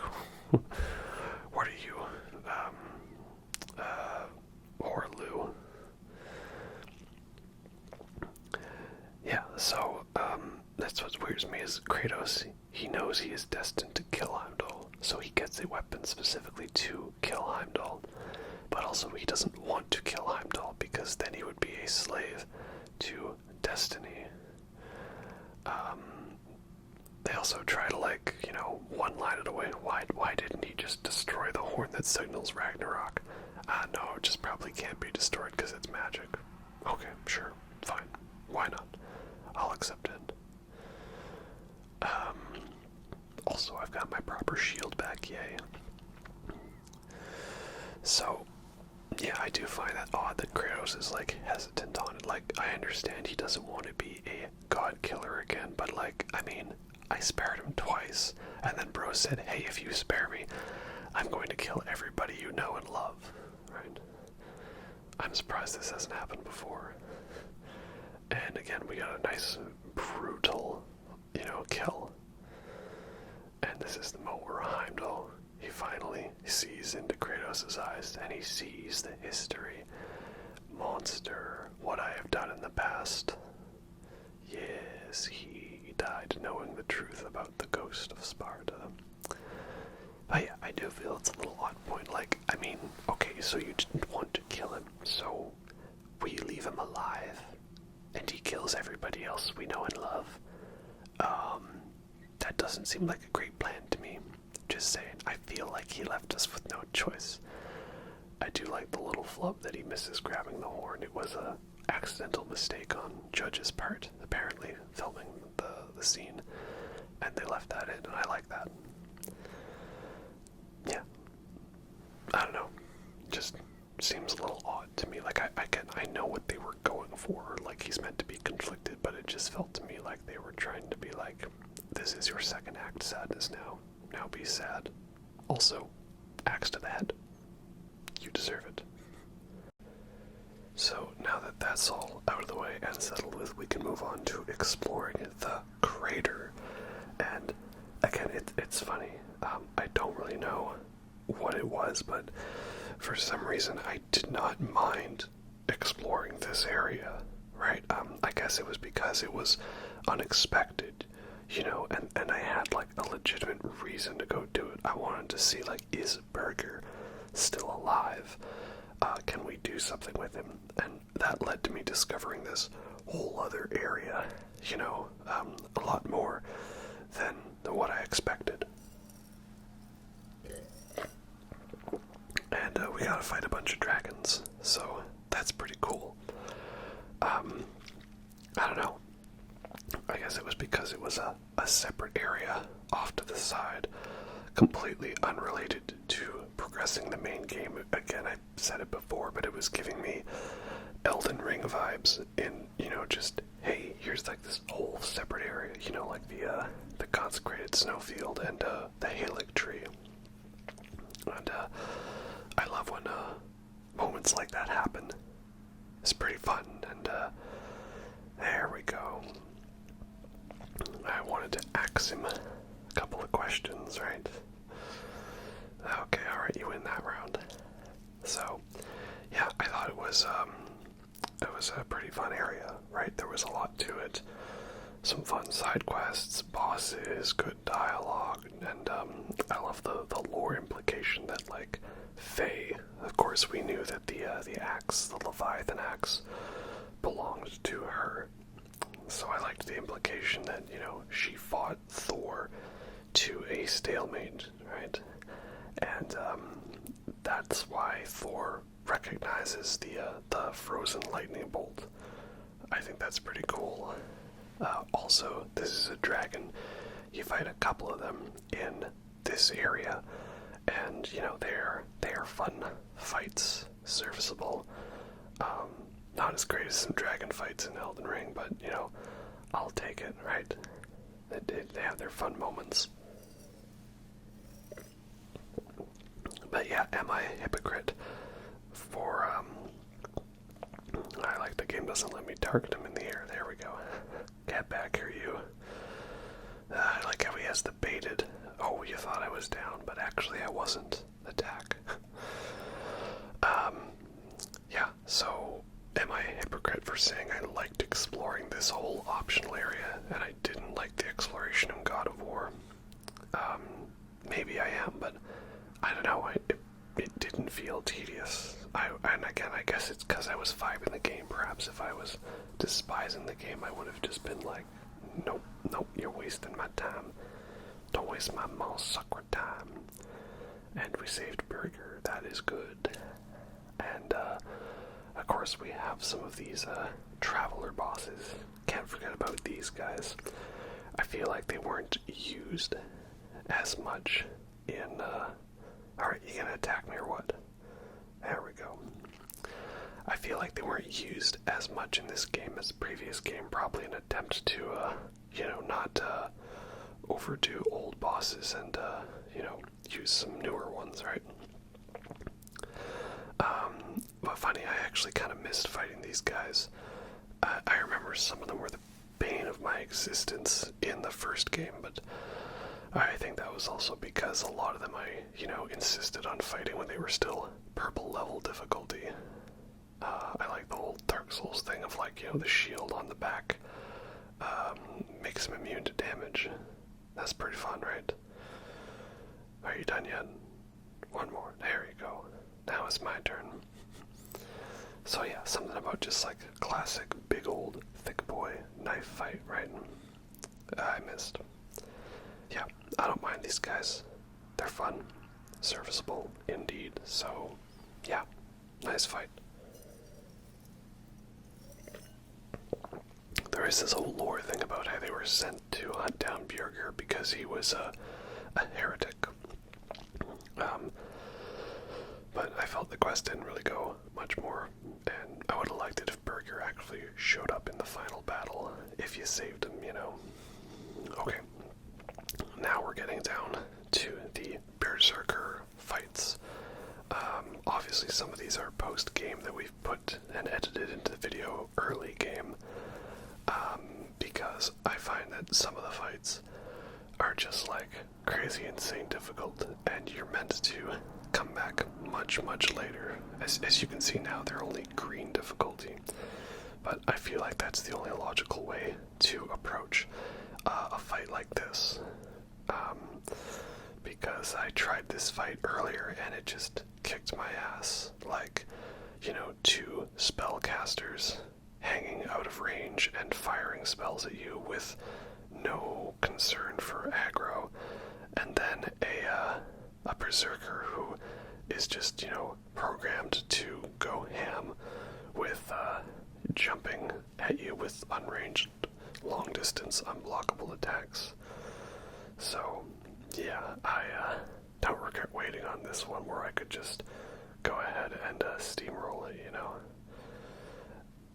The other thing I started using a lot more in the game was, I think it's called Immolation and Permafrost. This is where I realized, oh, I'm kind of low on health, I guess. What do you know? We should probably fix that. Yeah, the whole thing where you get, like, bonus attack power from doing more hits without taking damage. And that was another fun little shake-up and addition to the game. So, I liked that a lot. It was one that I didn't think I was gonna pull off, but managed to. And you see, look at this one here, right? Running away, delaying their attacks. No, just switch to the axe, person. Just switch to the axe. Can we not do it? Oh, he was determined. I don't care. The trick of this is I can come back, right? I don't know why I was so insistent on doing it this way. Don't ask me to make sense, right? Alright, one more. Get over here. There you go. You're mine now, Mo Sakura. So, yeah, that's another Berserker fight. Again, I included the special ones, shall we say. Unique ones that are just simply, like, fighting a normal dude in the normal way. Because I think the other one I showed, yeah, was this one, the duo fight. And again, this is another one that I think highlights improvements Ragnarok made to the original one. So I came by this fight much earlier and found out it was orange difficulty. And, I said, screw that. I'm coming back later. Screw you guys, I'm going home. So then turns out that even though I had gone all the way through these mines and this whole other area to get back here after doing some backtracking, the game spawned in a whole new gateway for me. And I thought, oh, that's nice. I appreciate that the game did that. I don't think God of 4 would have done that. It would have just been like, oh, you wasted your time coming out here, so too bad. Also, I feel like in this game I got a lot better the hang of the delayed, different stance attacks. I sort of got the rhythm down to it. So, yeah, perhaps playing on easy difficulty helped me. Perhaps it was, this is the second game, so I just jive with that combat more, but yeah, I actually enjoyed it. I wasn't, like, dreading doing crazy combat encounters like I was in the other games. So yeah, it's a dual fight, but I feel for the most part it's, like, fairly balanced. But again, I didn't bother, like, doing this on the hardest difficulty. Again, that ain't my style. And again, this is the part where I feel like, it's the last 10% is where the real fight happens. And by the real fight, I mean the part where I decapitate you. If I didn't say before, that little axe flip, that's the everything, that's the War of Arm right there. And I love it. It's very good indeed.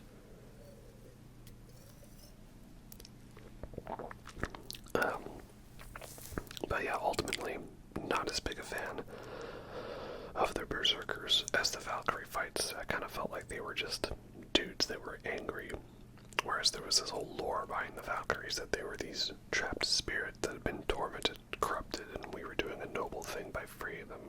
I guess where I didn't really feel like I understood the whole story there with the Berserkers. So next up we've got Surtur and I forget his wife, right? And they've separated, but he has her heart. And we are here at the spark of creation, great visual feast. And thus we are getting our blades charged with the power of Ragnarok, allowing us to destroy Asgard once and for all. And yeah, another fun moment. I mean, again, obviously I was thinking Thor Ragnarok about Surtur, rising 1,000 feet tall and plunging his sword into the heart of Asgard. But I love that they were able to do their own spin on it. It is tough when you're doing another adaptation, obviously, of classic Norse mythology, and you've got to consider another very popular adaptation in media, Marvel movies, as opposed to your own. So I love that they kind of just did their thing, and there's elements of it here and there, and they just sort of let it be. That's pretty good. And Surtur was very fun indeed too. And now he is going to soon become Ragnarok. Oh yes, indeed. I do think it's fun how, we spend a lot of time avoiding Ragnarok, and then we kind of get it in our heads, right? Well, I guess we kind of need it to happen. But, of course, the new Valkyries have something to say about it. This is his two right-handed Valkyries, Hrist and Mist, and another very fun fight indeed. I, of course, at first trembled at the thought of doing a dual Valkyrie fight, but again, this fight is made easier by the fact that they do technically share a health bar, and the difficulty ramps up as the fight goes on, right? They slowly gain in difficulty and grant new attacks. So I like that. But then also there are I'm pretty sure there's mid-boss checkpoints. You get a checkpoint every time you get them to a new health bar. Which is fair enough, I guess. But yeah, this was a fun fight. Again, I'm on easy difficulty, so it wasn't a crazy challenge. And, I fought those Valkyries so much in the first game that a lot of it is still the muscle memory from the previous one. So I like that. That classic Valkyrie theme, yeah, definitely one of my favorite fights in the game. And, just great to feel like a badass, the duo of you and Boy kicking ass once again, finally. I'm trying to remember, there was that whole bit where you kind of just get mad and then you run away after finding out that Tyr was Odin in disguise, and yeah, it definitely felt like a little bit of filler. The game is not without it, but it's a big story-based third-person PlayStation game, so it wouldn't be that if it didn't have the second act to third act slump where the character is sad and has to abandon the story for a little bit. And yet never will get tired of spamming the Cyclone Rage runic attack. Hey, can you get back over here so I can finish you? Yes, thank you. Appreciate it. And are you ready for one of the most satisfying quick-time event finishers I've seen in a game? I did technically have this ending spoiled for me as I saw the shot of Kratos and Boy aura farming, so I knew he could wild shape into a bear. But that did not spoil the awesomeness that was this final kill move. You see, these are the moments that the game is all about, where you just feel like, yeah, okay, I'm a badass. Damn straight, son. Oh, that's how you end a boss fight, and the backdrop, the skybox. Yeah, more of this, please. Absolutely, indeed. So, Surtur is now ready to cause Ragnarok, and we are here at Asgard, the big epic fight. And this is my other thing I really loved about Ragnarok, is there there was actually like a final level, not just like a final boss fight. Would you look at that? Thor, he sent Jormungandr back in time, right? That's how he knew everything that had gone on before, because he'd already experienced it. And that's why he hates Thor. But yeah, God of War didn't really have a final level. It had a final boss fight. And Baldur was like too easy, and I was just kind of like, can we get rid of this guy already? So I liked that there was a big final fight, having your big epic battle, and everybody gets a great character moment, a la Mass Effect 3 style. So, yeah, and now again we get the big Thor rematch, and that's awesome. Again, I didn't know if you actually got to fight him again, because all the footage I'd seen of him was that intro fight. So I love that you do still get to fight him again. That's awesome. And obviously I kick his ass a little bit more, but that's because now I actually know what I'm doing, and I know, spam all the runic attacks, because it's just so much fun, right?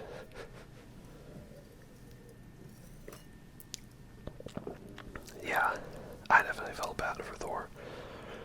That whole bit where, like, you spend a bunch of time watching a drunk bar fight.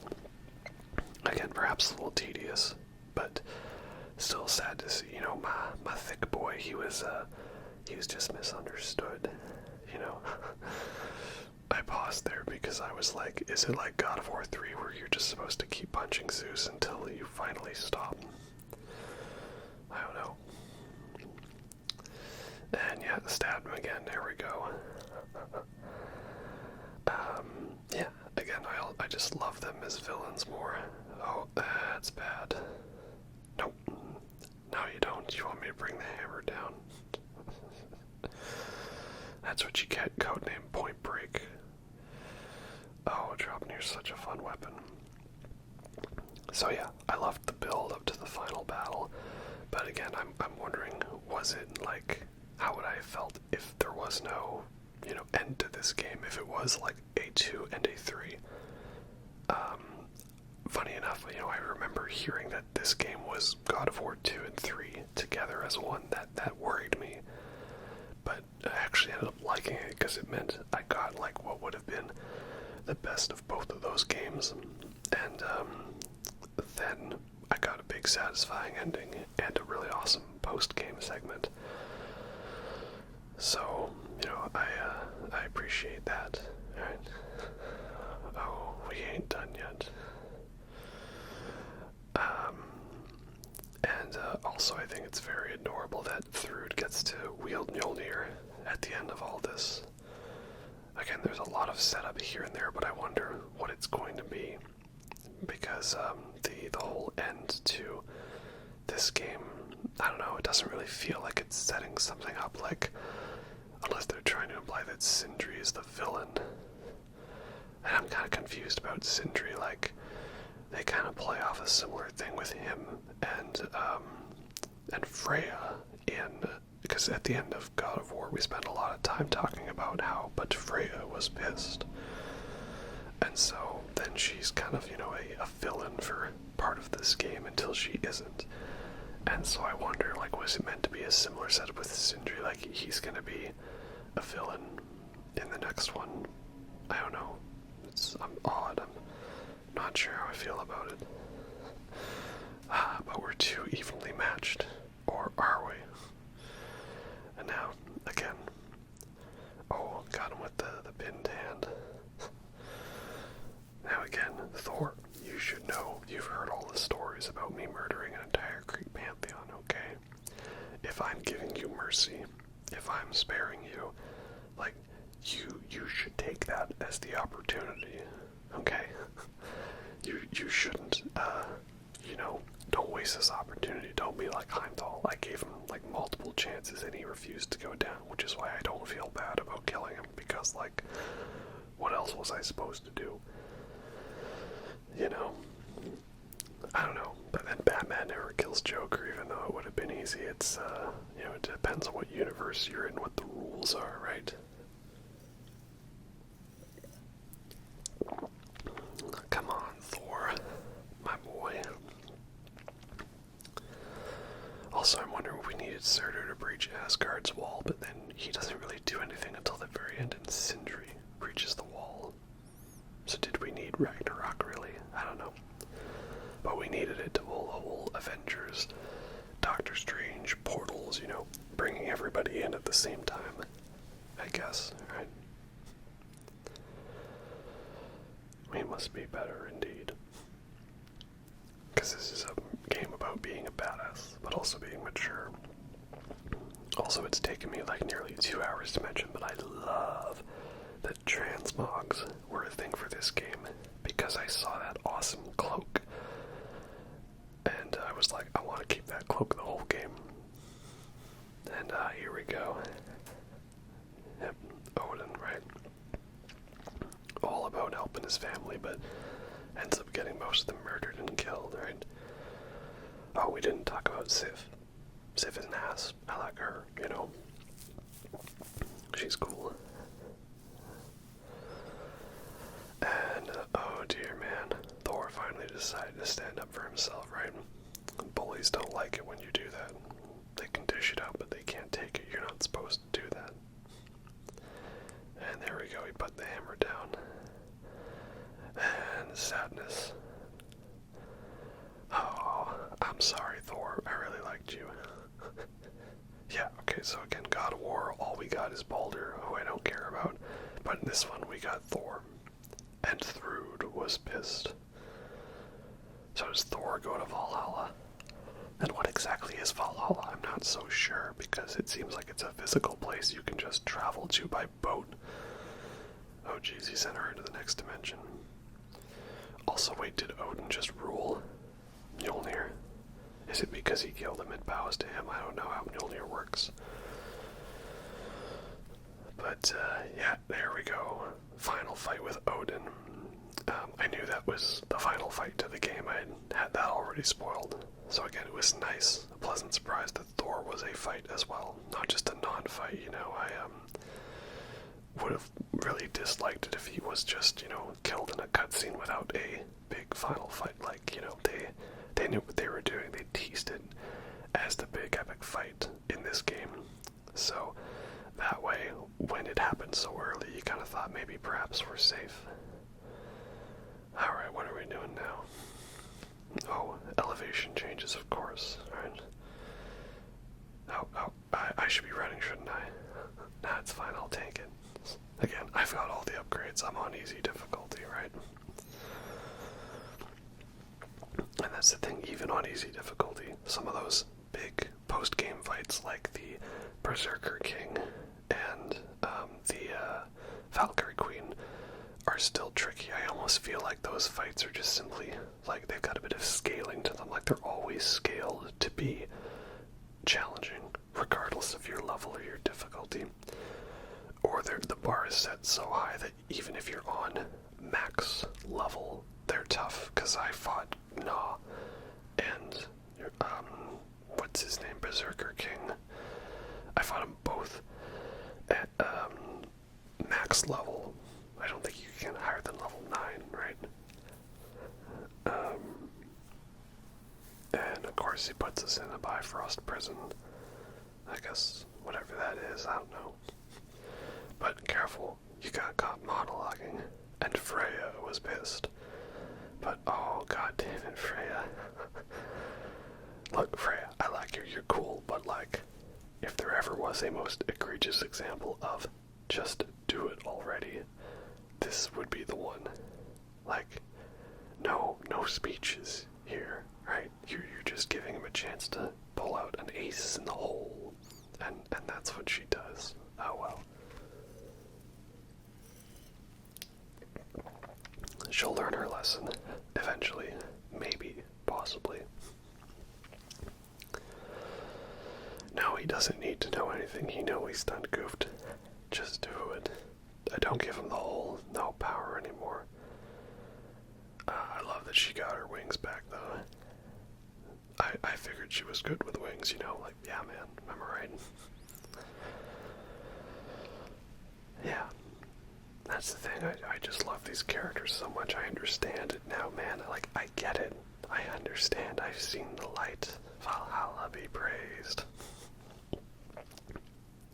Yeah, we're going to include Valhalla DLC stuff as well. I want to talk about that when we get to it, because I actually had a lot of fun with the Valhalla DLC. And yep, he said prepare to eat crow. And I guess that gave him a half second to, you know, do his ground pound smash attack thing. So, yeah, sure. And of course, this is where boy finally does the sensible thing and destroys the mask. It's almost a game I'd be interested in playing again, just for all the moments to find out, you know, where Tyr is actually Odin. That'd be pretty fun. And you won't be seeing it because there's no boss fight associated with it. But I love how Tyr, you can find the real Tyr in prison, and he's in Nilfheim. That's really fun. And I appreciate that the game gives you lots of post-game stuff, right? Champion of the Odnar, indeed, right? I don't know, man. Seems like you're over-obsessed with this stuff, man. I don't know. Can't you just go hang out and chill in Valhalla? Right? It seems like it's a pretty cool place. I guess they got cool thrones, they got boat captains, and they've got roguelikes. So, yeah.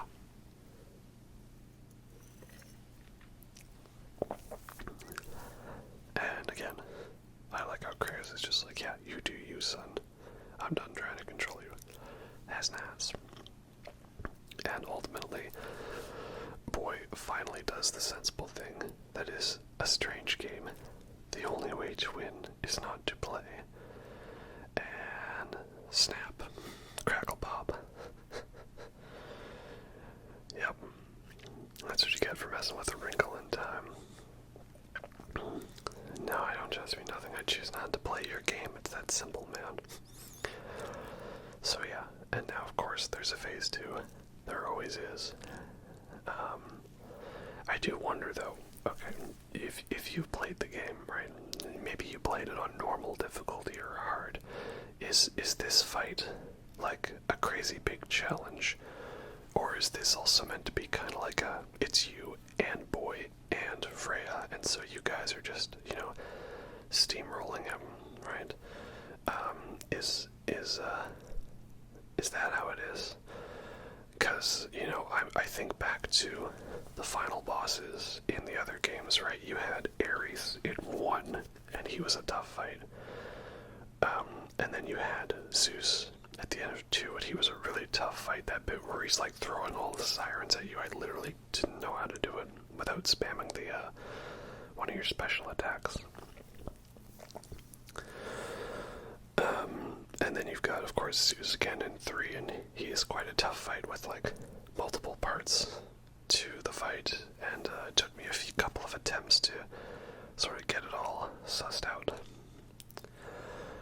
So then you got Baldur in God of War, and again I didn't find him tough, but again there's a lot of parts to it, but it doesn't really feel like it's meant to be that kind of a fight. And it's kind of the same vibe I get with Odin here. Like, you know, you gotta just do things right. So yeah, again, that's my question. Is it because I'm on easy and I'm like max level that the fight is easy? Or is it actually meant to be one that is easy? You know, and they saved the hard stuff for the optional bosses, right? I don't know. But either way, it is fun to, you know, finally have the two of them working together. That is Boy and Freya. Alright, come here, you. Rain, fire down indeed. Yeah, I don't know. I felt that he got a little dunked on, right? But definitely a fun fight in anyways. God of War without another fun combo finisher move set, you know. They didn't overdo the quick time events. And that's that, man. Should have prayed to the sun god instead. Or Joe Pesci, right? Joe Pesci, my yappy neighbor's dog. Joe Pesci would have sorted that stuff out perfectly.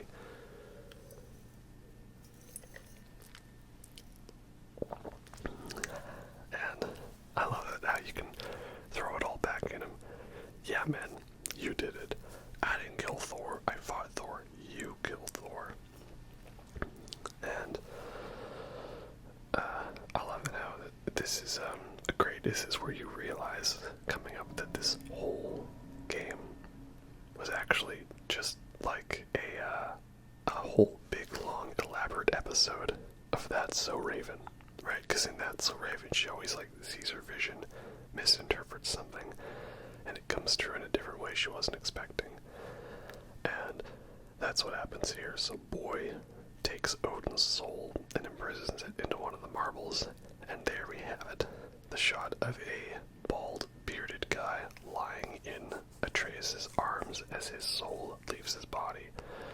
You see, we all assumed that it was Kratos lying in his arms, and it was not, it was Odin. And I love how simple and effective that twist is, right? It's like one of those things where you quickly see it in God of War, like, oh, that was Kratos in his arms. And so Boy just sort of rolls with it, and you roll with it too, you don't question it. I'm sure there were probably some people who had their big theories about that all. Much more earlier people had theorized that, but I wasn't into like forums and communities and all that, so I did not know that. And again, I like not necessarily guessing where a movie or a game is gonna go. I like being taken along for the ride. I kind of feel bad if I do ever like predict a twist and I'm right on it, because I feel like, I was too clever, or the movie didn't do a good job of hiding it, right? I want to be taken on a ride. I want a fun experience to mess with how I'm feeling. So, I like that this game actually still had a lot of that for me, things I wasn't expecting. And, gotta not lose your marbles, man, because Sindri was pissed. And, I guess that means Odin's dead. But this is what I'm confused about. Like, okay, I understand that Sindri is pissed because, Odin, as Thor, killed Brock. And I understand he might be pissed at us because we inadvertently let Tyr, as Odin, hang around and kill Brock. But, like, at this point, I'd like to think by the time we got to the funeral, he'd be, like, a little bit better. Just perhaps a little bit over it. Like, is he gonna try to kill us? I don't know. We'll see. It just felt like a very odd note to end on. And Angrboda and Fenrir. Yay. Because Ragnarok's doing his thing now. I do feel it was weird that Freya, like, stood behind, though. Right? Like, he's a fun character, but I feel like I didn't really get to know him as well. Like, he's Freya's brother. He's a cool guy. And it almost kind of felt like, well, we need someone to sacrifice themselves. So, yeah. I don't know. Also, that counts. That's not one camera. That's a camera cut there. I do feel like with this one, they realized we had to commit to the whole no camera cuts bit. But they realized they couldn't do that with the story, so they had to come up with some clever bits, like, a character, like, putting a knife down on a table, and then we pan to a different table, and now we're somewhere else to cleverly disguise the passage of time. Or moments like that, the camera just flashes white, but, like, guys, that's a camera cut, okay? I don't know. I just think it's funny that they're still trying to commit to that bit when, like, you can't hide it anymore.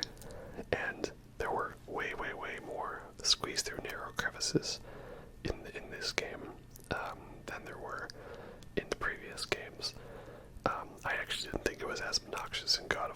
this one, yeah, it's pretty obnoxious, not gonna lie. Oh well, still not as bad as Callisto Protocol, right? And, you know, we got, again, Valkyries are actual characters in this one. Yay, that feels so cool and fulfilling, like Sigrun's here, and Gunnar and Eir are here. That's awesome. I love it. It's so much fun, right? And, yeah, now we've got one more final bit. That is, you know, final bit in the main game. That is, you know, not if we're talking about Valhalla, and of course post-game stuff. We will be getting to that soon, indeed.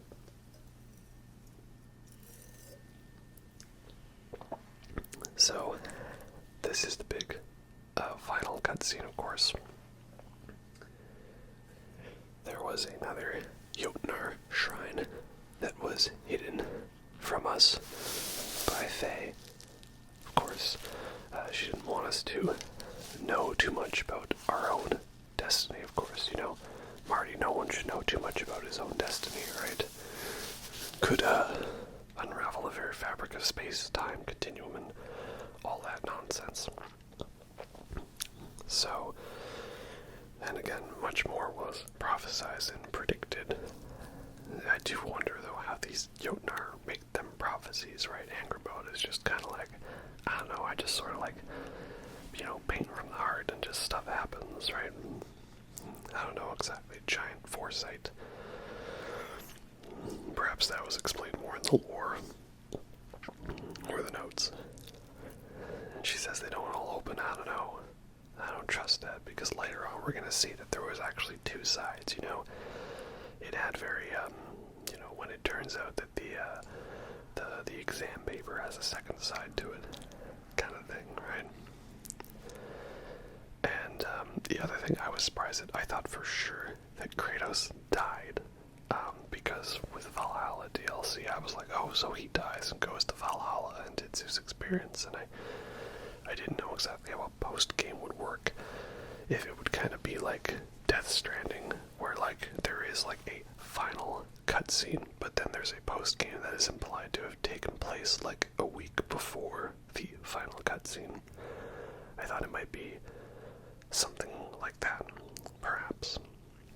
Or if there was a way to trigger the real final ending where Kratos dies. And then it turns out that I was lied to. My wife, she had the same thing. She saw that Kratos goes to Valhalla and said, oh, I know that Kratos dies. It's like, oh, thanks for the spoiler. But it turns out she had just seen the same thing I saw, that Kratos was in Valhalla. Like, I thought you said he died. Well, no, I said I thought he died. No, you said he died. Don't mess with my emotions like that. Anyways, here comes, though, of emotions, a very emotional moment. I told myself I wouldn't cry. You know what, Atreus? You're all right. Remember our promise. And here we go, Kratos. He's gonna hit you with the Iron Giant. You go, I stay. You stay, I go. Loki will go, but Atreus will remain. Aw, he'll stay in his heart. The ultimate, if you love something, you gotta set it free, you know. Bye-bye, Butterfree. And there we go. Bear McCreary and Ivor tearing out our heartstrings. Yeah. Okay. I guess I did indeed get invested in them. Fine. I'll admit it. But I am glad, again, I never was wanting to hate on God of War. I was dreading it, but I wanted to be into it. And so I'm really glad that I got into this one a lot more. And Atreus, he's now just gonna, I don't know, like, walk the earth, you know, like Cain. So I wonder, are we gonna follow him in the next God of War? Maybe, perhaps. I'm not sure. Because Kratos, his story seems like it's pretty wrapped up. But again, we thought that with the Norse, or the Greek games, and we all know how that turned out, so. I don't know, I'd say as long as there's a good paycheck in it, the writers can come up with whatever they want, you know. Hello, I like money, right? But yeah, that's a nice little moment, you know. Also, man, Atreus, he got to have two crushes in this one, Angerboda and Thrud, so there we go. We're gonna walk off, giving us the thumbs up, right? You did good, boy. I mean, Atreus, you did good. Also, I didn't talk about yet, I don't like how Sindri can just kind of warp out of nothing. I know that was a thing the dwarves could always do, but I liked it better when they kind of like just, you know, walked off screen. I didn't like how they actually just showed him being able to just pop into nothingness.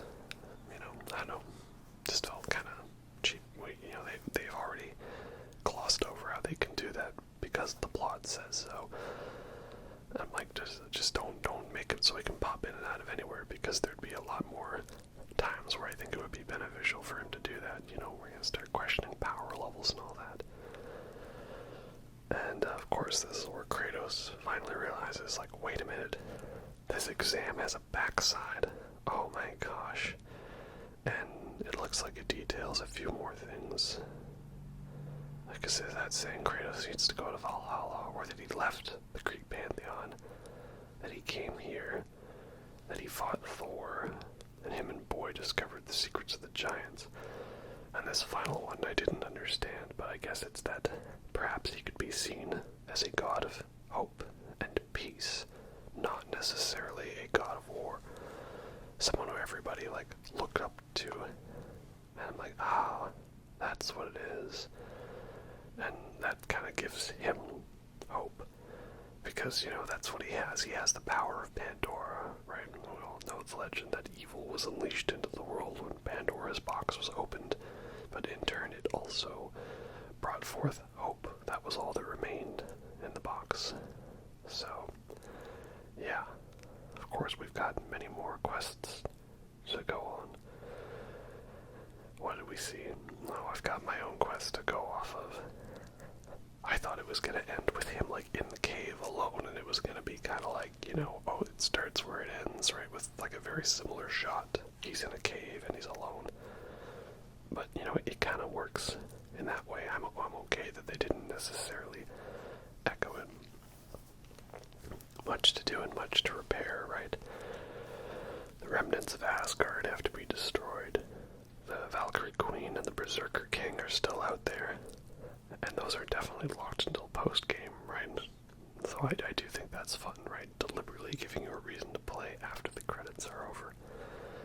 Freya's by her side, and I don't know if they've necessarily got a romance thing per se, but Mimir and Sigrun definitely do, and I'm down for that, right?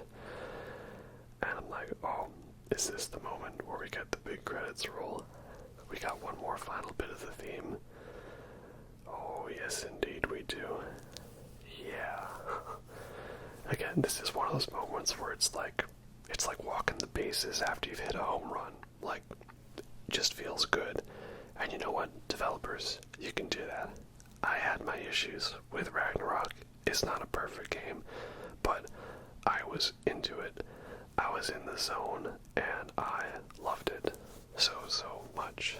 But I probably won't play it again, because that first half was quite tedious, but if you stick the landing, I'm down for it, and they definitely stuck the landing with this one, indeed. Now let's get our one big final 360 shot and walk off into the credits. And where are they? There they are. Yep.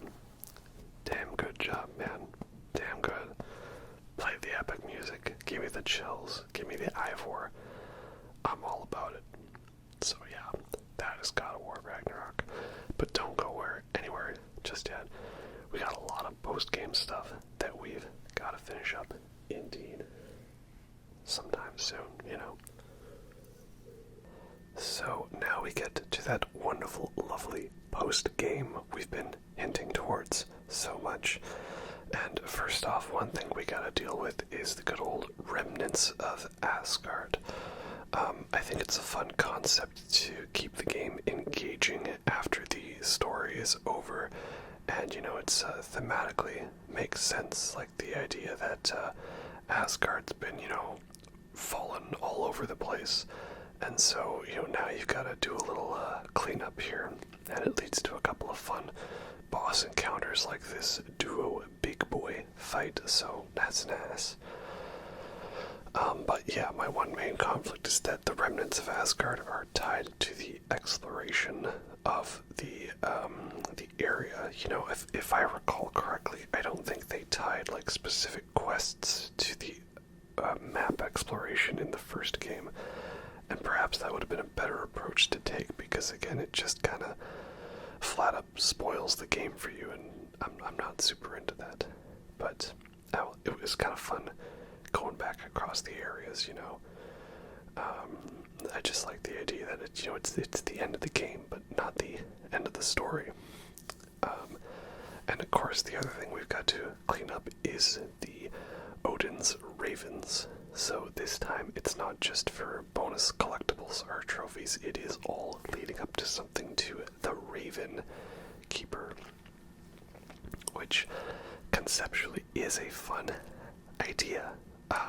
But in practice, it is annoying because it basically just leads to another revenant enemy that hides and spawns a bunch of regular enemies. So yeah, I don't know about worst boss in the game. That's hard to decide, but like conceptually speaking, this is the worst. I mean, you scour all across the Nine Realms to find these ravens, and what are you rewarded with it for? Just a reskin of a basic enemy, and one of the most annoying ones, if that. I've always hated how revenants just have like an auto dodge ability. You know, you throw the axe, they dodge. You fire an arrow, right? That's what you need to do. So I guess the one thing I can say is that mercifully, that the revenants do not appear in nearly as much frequency as they did in previous games. Yeah, they were definitely my least favorite enemy to fight in the first game. So that's good, I guess. But it still sucks that there's a major boss. You know, I would have taken Gulvig over this. At least with Gulvig, all you gotta do is a basic quest that is areas you were going to explore anyways, and the fight's over in like 30 seconds, and you get to hear that one ghost guy who I'm pretty sure is Adam Driver. But, alas, this is what we're stuck with. So be it. I also like how Niflheim gets to be its own realm. This is, if I recall correctly, this was the realm that we didn't get to properly see in the first game, because it was the guy's workshop, right? And there we go. I'll scare you like Ahab scared the great beast. That one's for, what's his name? From Desolation of Smog. He shoots the arrow through the dragon, right? I just know he's Luke Evans, and he looks like Orlando Bloom. Get wrecked, get dunked on. Yeah, I like that Niflheim gets to be its actual realm.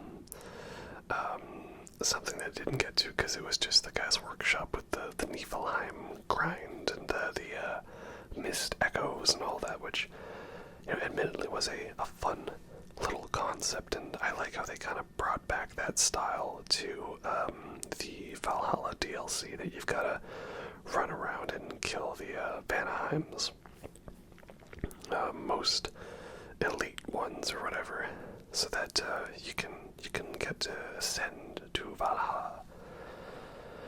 So that part brought back was fun.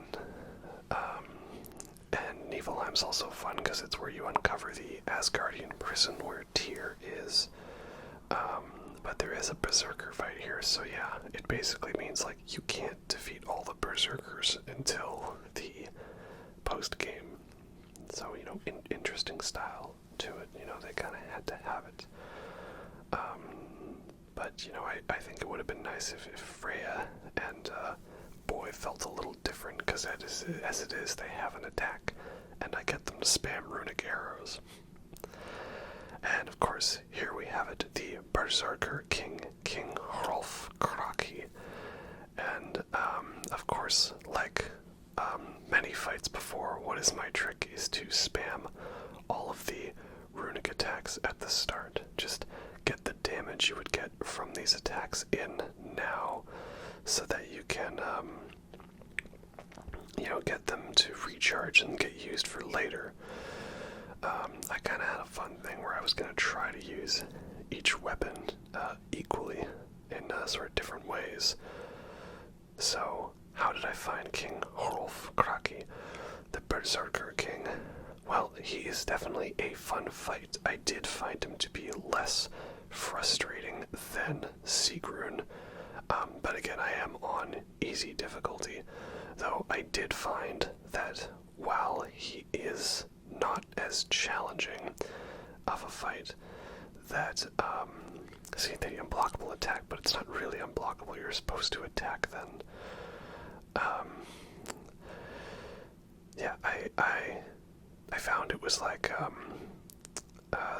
it was easy for me to screw up, like one wrong step, and there we go, we've lost half my health there already. So that's kind of how I felt, was like,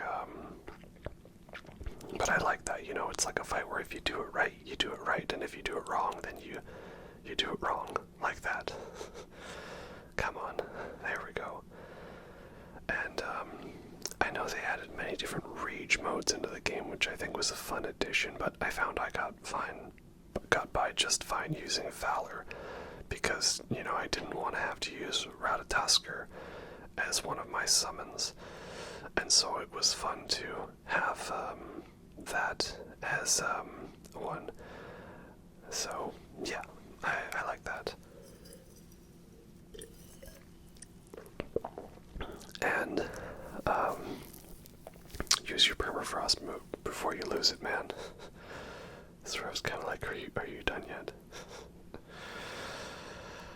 So, yeah, that's the big thing I found with the difficulty of these fights. Oh, he's bifrosting. I did also find that it seemed like the boss could kind of pull out some, whatever his most annoying moves is to do with, right at the very end, right?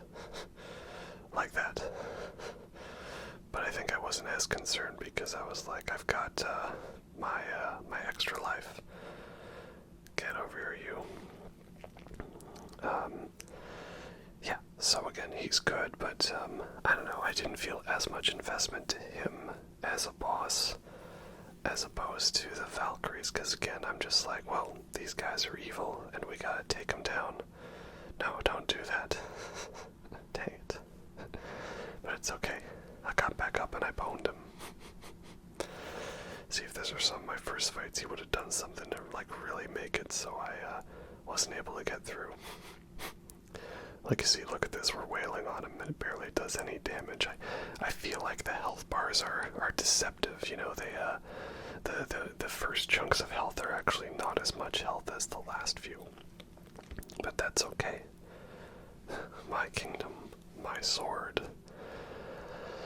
And there we go. We have defeated the Berserkers indeed, and I was attempting to do my version of the Dark Souls, spam the shield back and forth, the L1, the symbol of friendship, it's pretty fun. So yeah, that is one super difficult endgame boss down. And that leaves us with one more to take care of, who is, of course, Gna, the new Valkyrie queen, who we find in Muspelheim. I do like that, you do the what do you call it, the remnants of Asgard, and you always get notices from it about, like, Gna saying, like, hey, like, all you forces, you should gather to me, because I've got a plan, and I'm going to be, reuniting the forces to take back Valhalla. Right? So again, another very difficult fight, because, much like Sigrun, it's very easy to get got when you least expect it. Definitely liked the idea of using all of my runic attacks right away, just to get all the damage in, see we've barely taken a hit, and we've already got her down to half health. So that is important. Can't imagine doing this on a higher difficulty, because basically the way every fight went was I'm in a good zone and I'm doing well, and then all of a sudden she would do 1 or 2 attacks and look at that, I've lost all my health, right?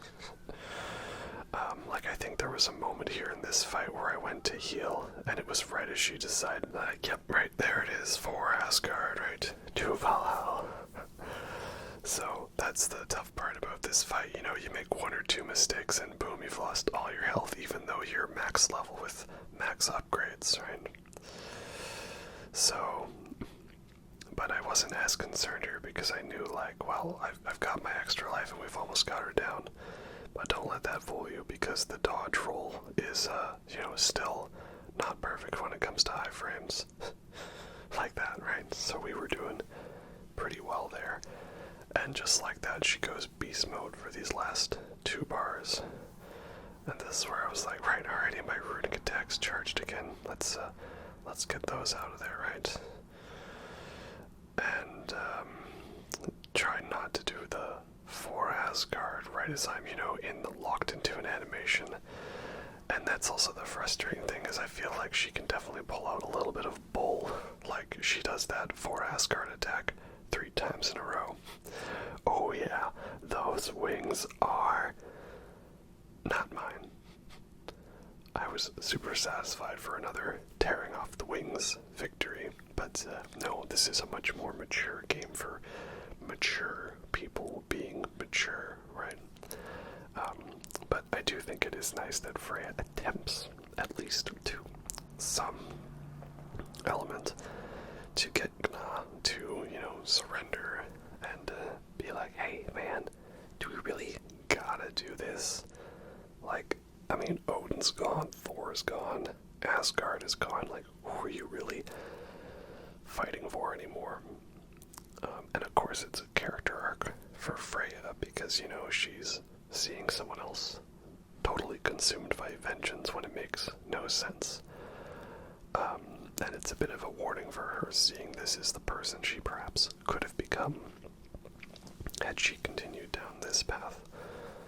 So, regrettably for her, Gna does not wish to yield, and so, therefore, she must, you know, give her the ritualistic honor of defeat.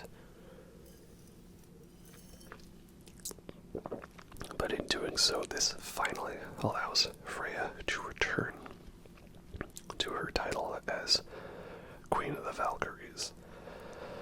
And with it, we shall have accomplished our mission. Hooray! Another consensual decapitation. I think that counts. I don't know. But, yeah, really loved all what Freya went through. Really glad we got her as a companion and got a lot more to her story. You know, I wasn't really liking how she was set up to be a main villain in God of War, because I was like, come on, man, she'll get over it eventually, right? And she did. And with that, Beyond Ragnarok is 100% complete. I didn't record Brock's funeral because it wasn't a boss, and I didn't realize that was going to be the real credits. You know, it felt a little odd to me that that was the note we end on, but I guess we do. So, this brings us to the Valhalla DLC, a free DLC that was added about a year, I think, after the game launched. And I ended up really digging this mode. I literally had no idea what to expect from it. Because, like, I didn't look up anything on it. I just simply, like, you know, the DLC was released and I got it because it was free, and I played it. And, yeah, so it's basically, it's funny, it's like, it's the God of War version of Hades, which is great because Hades obviously had a bit of God of War inspiration in that, of course, it is based on Greek mythology. And so I think that was so much fun that, like, my kind of journey, I want to say, began with these my kind of Sorry, I'm almost a little distracted by how poor I'm doing in this fight. I don't know if I was ready for this. My journey into God of War kind of began with Hades, because I had tried to play the original God of War and wasn't digging its style. I went and I played Hades, and then that allowed me to kind of get into this concept of a hack-and-slash Greek mythology game, and thus we finally went and played all of the God of War games. So, yeah, that's kind of funny now that we've arrived back where we began a roguelike game about an ever-shifting area with Greek mythology. Oh yeah, and that was Modi. So, yeah, obviously we haven't done every boss in Valhalla, but we specifically wanted to shout out Magni and Modi, because, you know, they are unique bosses to this game, and it's kind of fun to fight them again, having fought them before. And also fun that, you know, I didn't realize that it was Troy Baker and Nolan North playing brothers once again in a Sony exclusive game, so that's cool. I like that. Yeah, I think what made Valhalla DLC fun for me, well, again, I like roguelike type games. Not the crazy, insane ones like Binding of Isaac, but, you know, this style like this, Hades, Elden Ring Night Ranges, games that kind of have that bit of an element to them. They are fun. So that was good. I was finally jiving with the concept of the combat, so that helped too. And there was a difficulty select, so that helps. I wouldn't want it to have been like too insanely difficult crushing, right? So all those factors, plus the cool style to it, and the reward for doing it, made it really worth it in my mind, and I liked that a lot.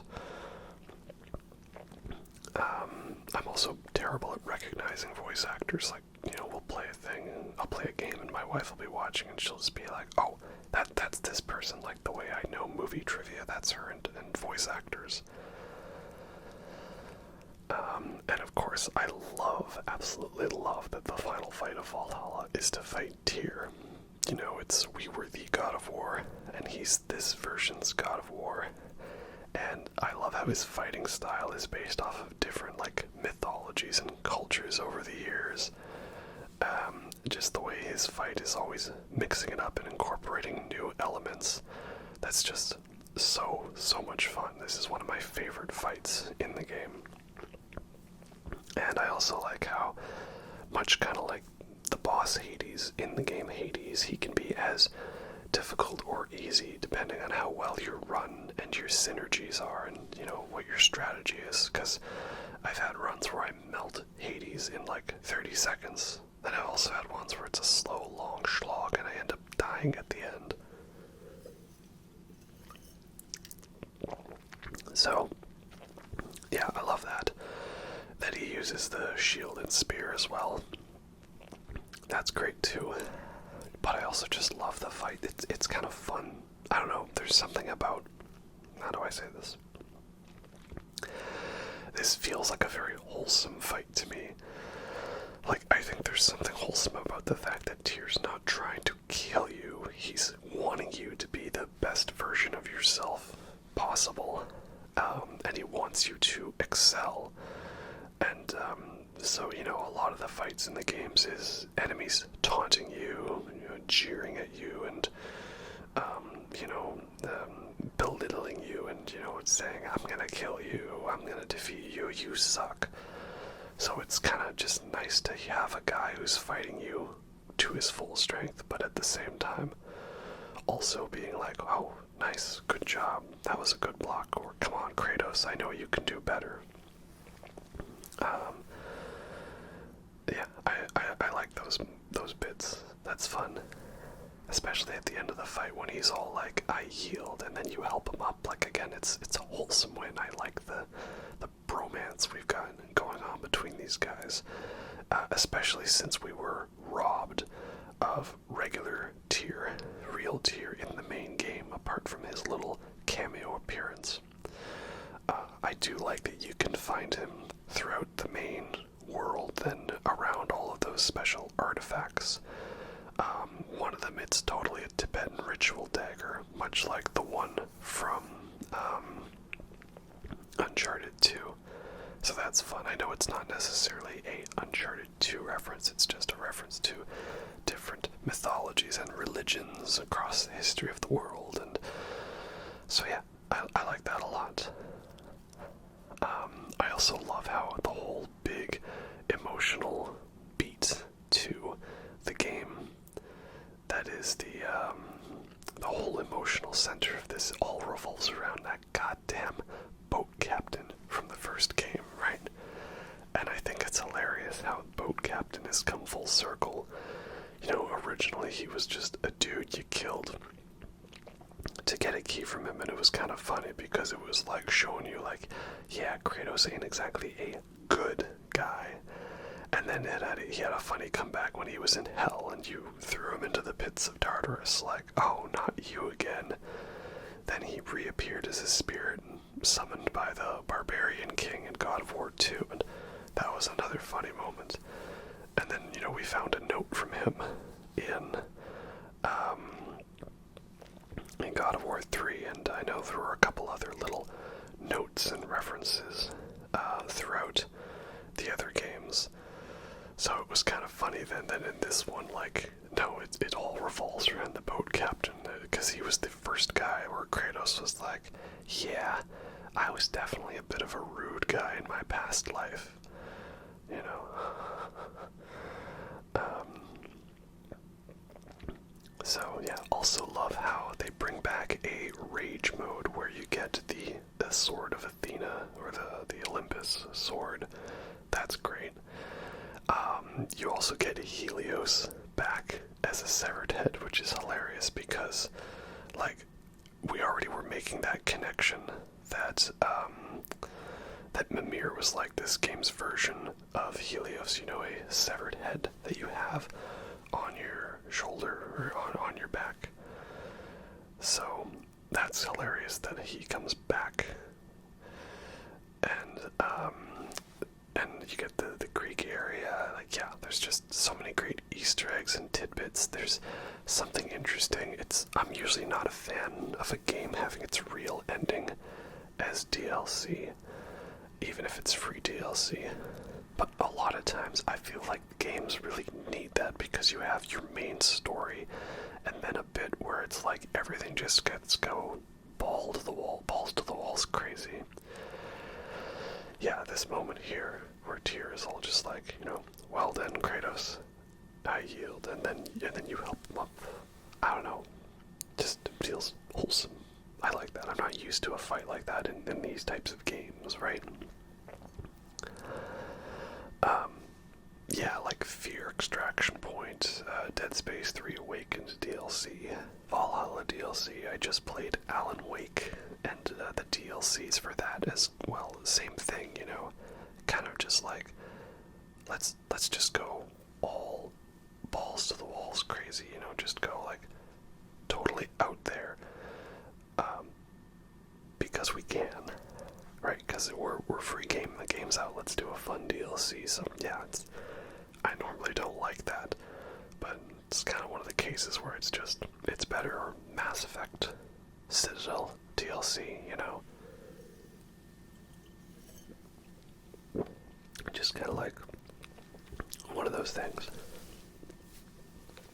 And yeah, this ending too makes this game seem even more final, because he's asking, you know, kind of not necessarily for redemption for his past actions, but just kind of like wants to finally move on properly. And that's what we're here to do. You know, of course, Scott, to defeat your ultimate enemy, you must first defeat yourself. And that is, of course, Nega Scott. Oh, yes, indeed. How he actually talked, he's actually a pretty nice person. You know, he's actually pretty chill. Of course, this is the moment that was spoiled in so many thumbnails across countless videos, right? Kratos meets his younger self in Valhalla. Of course, I am a little disappointed. I thought this was gonna be that, like, that we got, like, T.C. Carson back in to voice him. But alas, that was not the case. You know, he kind of just sits there. I mean, someone's made like a fun little mod where he says a few things, but it just feels kind of weird, you know, like old Kratos monologues and other Kratos just says a line. Feels like it's barely in response. Who am I? A god of fools? Well, a god of, what could it be? Hope. Indeed, because there never was much hope. Just fool's hope. Right, because he's unleashed. Right, when all else is lost in Pandora's box, there is hope. So, yeah, I also just love narratively how this, like, ties everything back in to the Greek games, because not that I felt that God of War was, like, avoiding talking about it because they had a Zeus and Athena cameo, and, you know, travel between realms was acknowledged with Tyr. So, they weren't necessarily running from it. But I feel like this game and its DLC has just a bit more of a stronger thematic connection to talking about such past events. But I guess it also makes sense because Kratos in God of War, he specifically is trying to not talk about it. He wants to ignore that. You know, try as he might, though, he can't. So, yeah, it's a really great scene. Fun way to cap it all off. I also like how the Valkyries are your bros. During this, they're giving you tasks and hyping you up and saying you can do it, you can conquer Valhalla. So that's fun. Again, we get the Valkyries as actual characters, not just bosses. Freya's there. Mimir talks about his relationship with Sigrun. That's also another wholesome win. We love it. I ship them. Absolutely. I love that Sigrun's into it. That's just great. You know, everybody gets to be, like, slightly comedic without it feeling too forced. It all still feels very natural. Like, it's not like everybody is just quippy for the sake of it. And it was pretty fun. The only thing I didn't like was that if you go up to the top of the Colosseum area, you can fight a Berserker, and sometimes the Berserker can be the Berserker King. I did that, and I almost survived, but I did not. That got me a little pissed off. And I was also hoping that once you had the 3 keys from the boat captain, you could, like, take them to the Aegean boat and, like, bring the keys and actually meet him again. I thought his character was actually having a cameo, not just referenced in dialogue, so, oh well. You know, wishful thinking, right? You know. But there we go. My man Kratos finally sitting on the throne again. He is no longer the god of war. He is the god of hope. And well done indeed. So again, I had a lot of fun with that DLC. Definitely got plenty of entertainment out of it. But again, I'm into this style of game. If you're not into it, you know, I don't think it would have necessarily been your thing, you know, so perhaps that's why I saw it kind of got some negative reviews, and I guess it's like a thing, if you're not into it, you're not into it, you know, but I was. So, yeah, we're down to the final minute. Let's wrap this all up. I had a lot more fun with God of War Ragnarok than I anticipated. Definitely a better game than God of War, the God of War 4, God of War 2018. I don't really know if there's another future for this franchise or if we're kind of done for now. But if this is the ending, then so be it. Hail to the king, baby. Oh yeah. Yeah, so I know I'm just as surprised as you are. Everybody warned me that I was not going to like this game as much, but hey, that's why we play it, so I can get my own opinion on it. So yeah, there you have it. That's all God of War games, all done.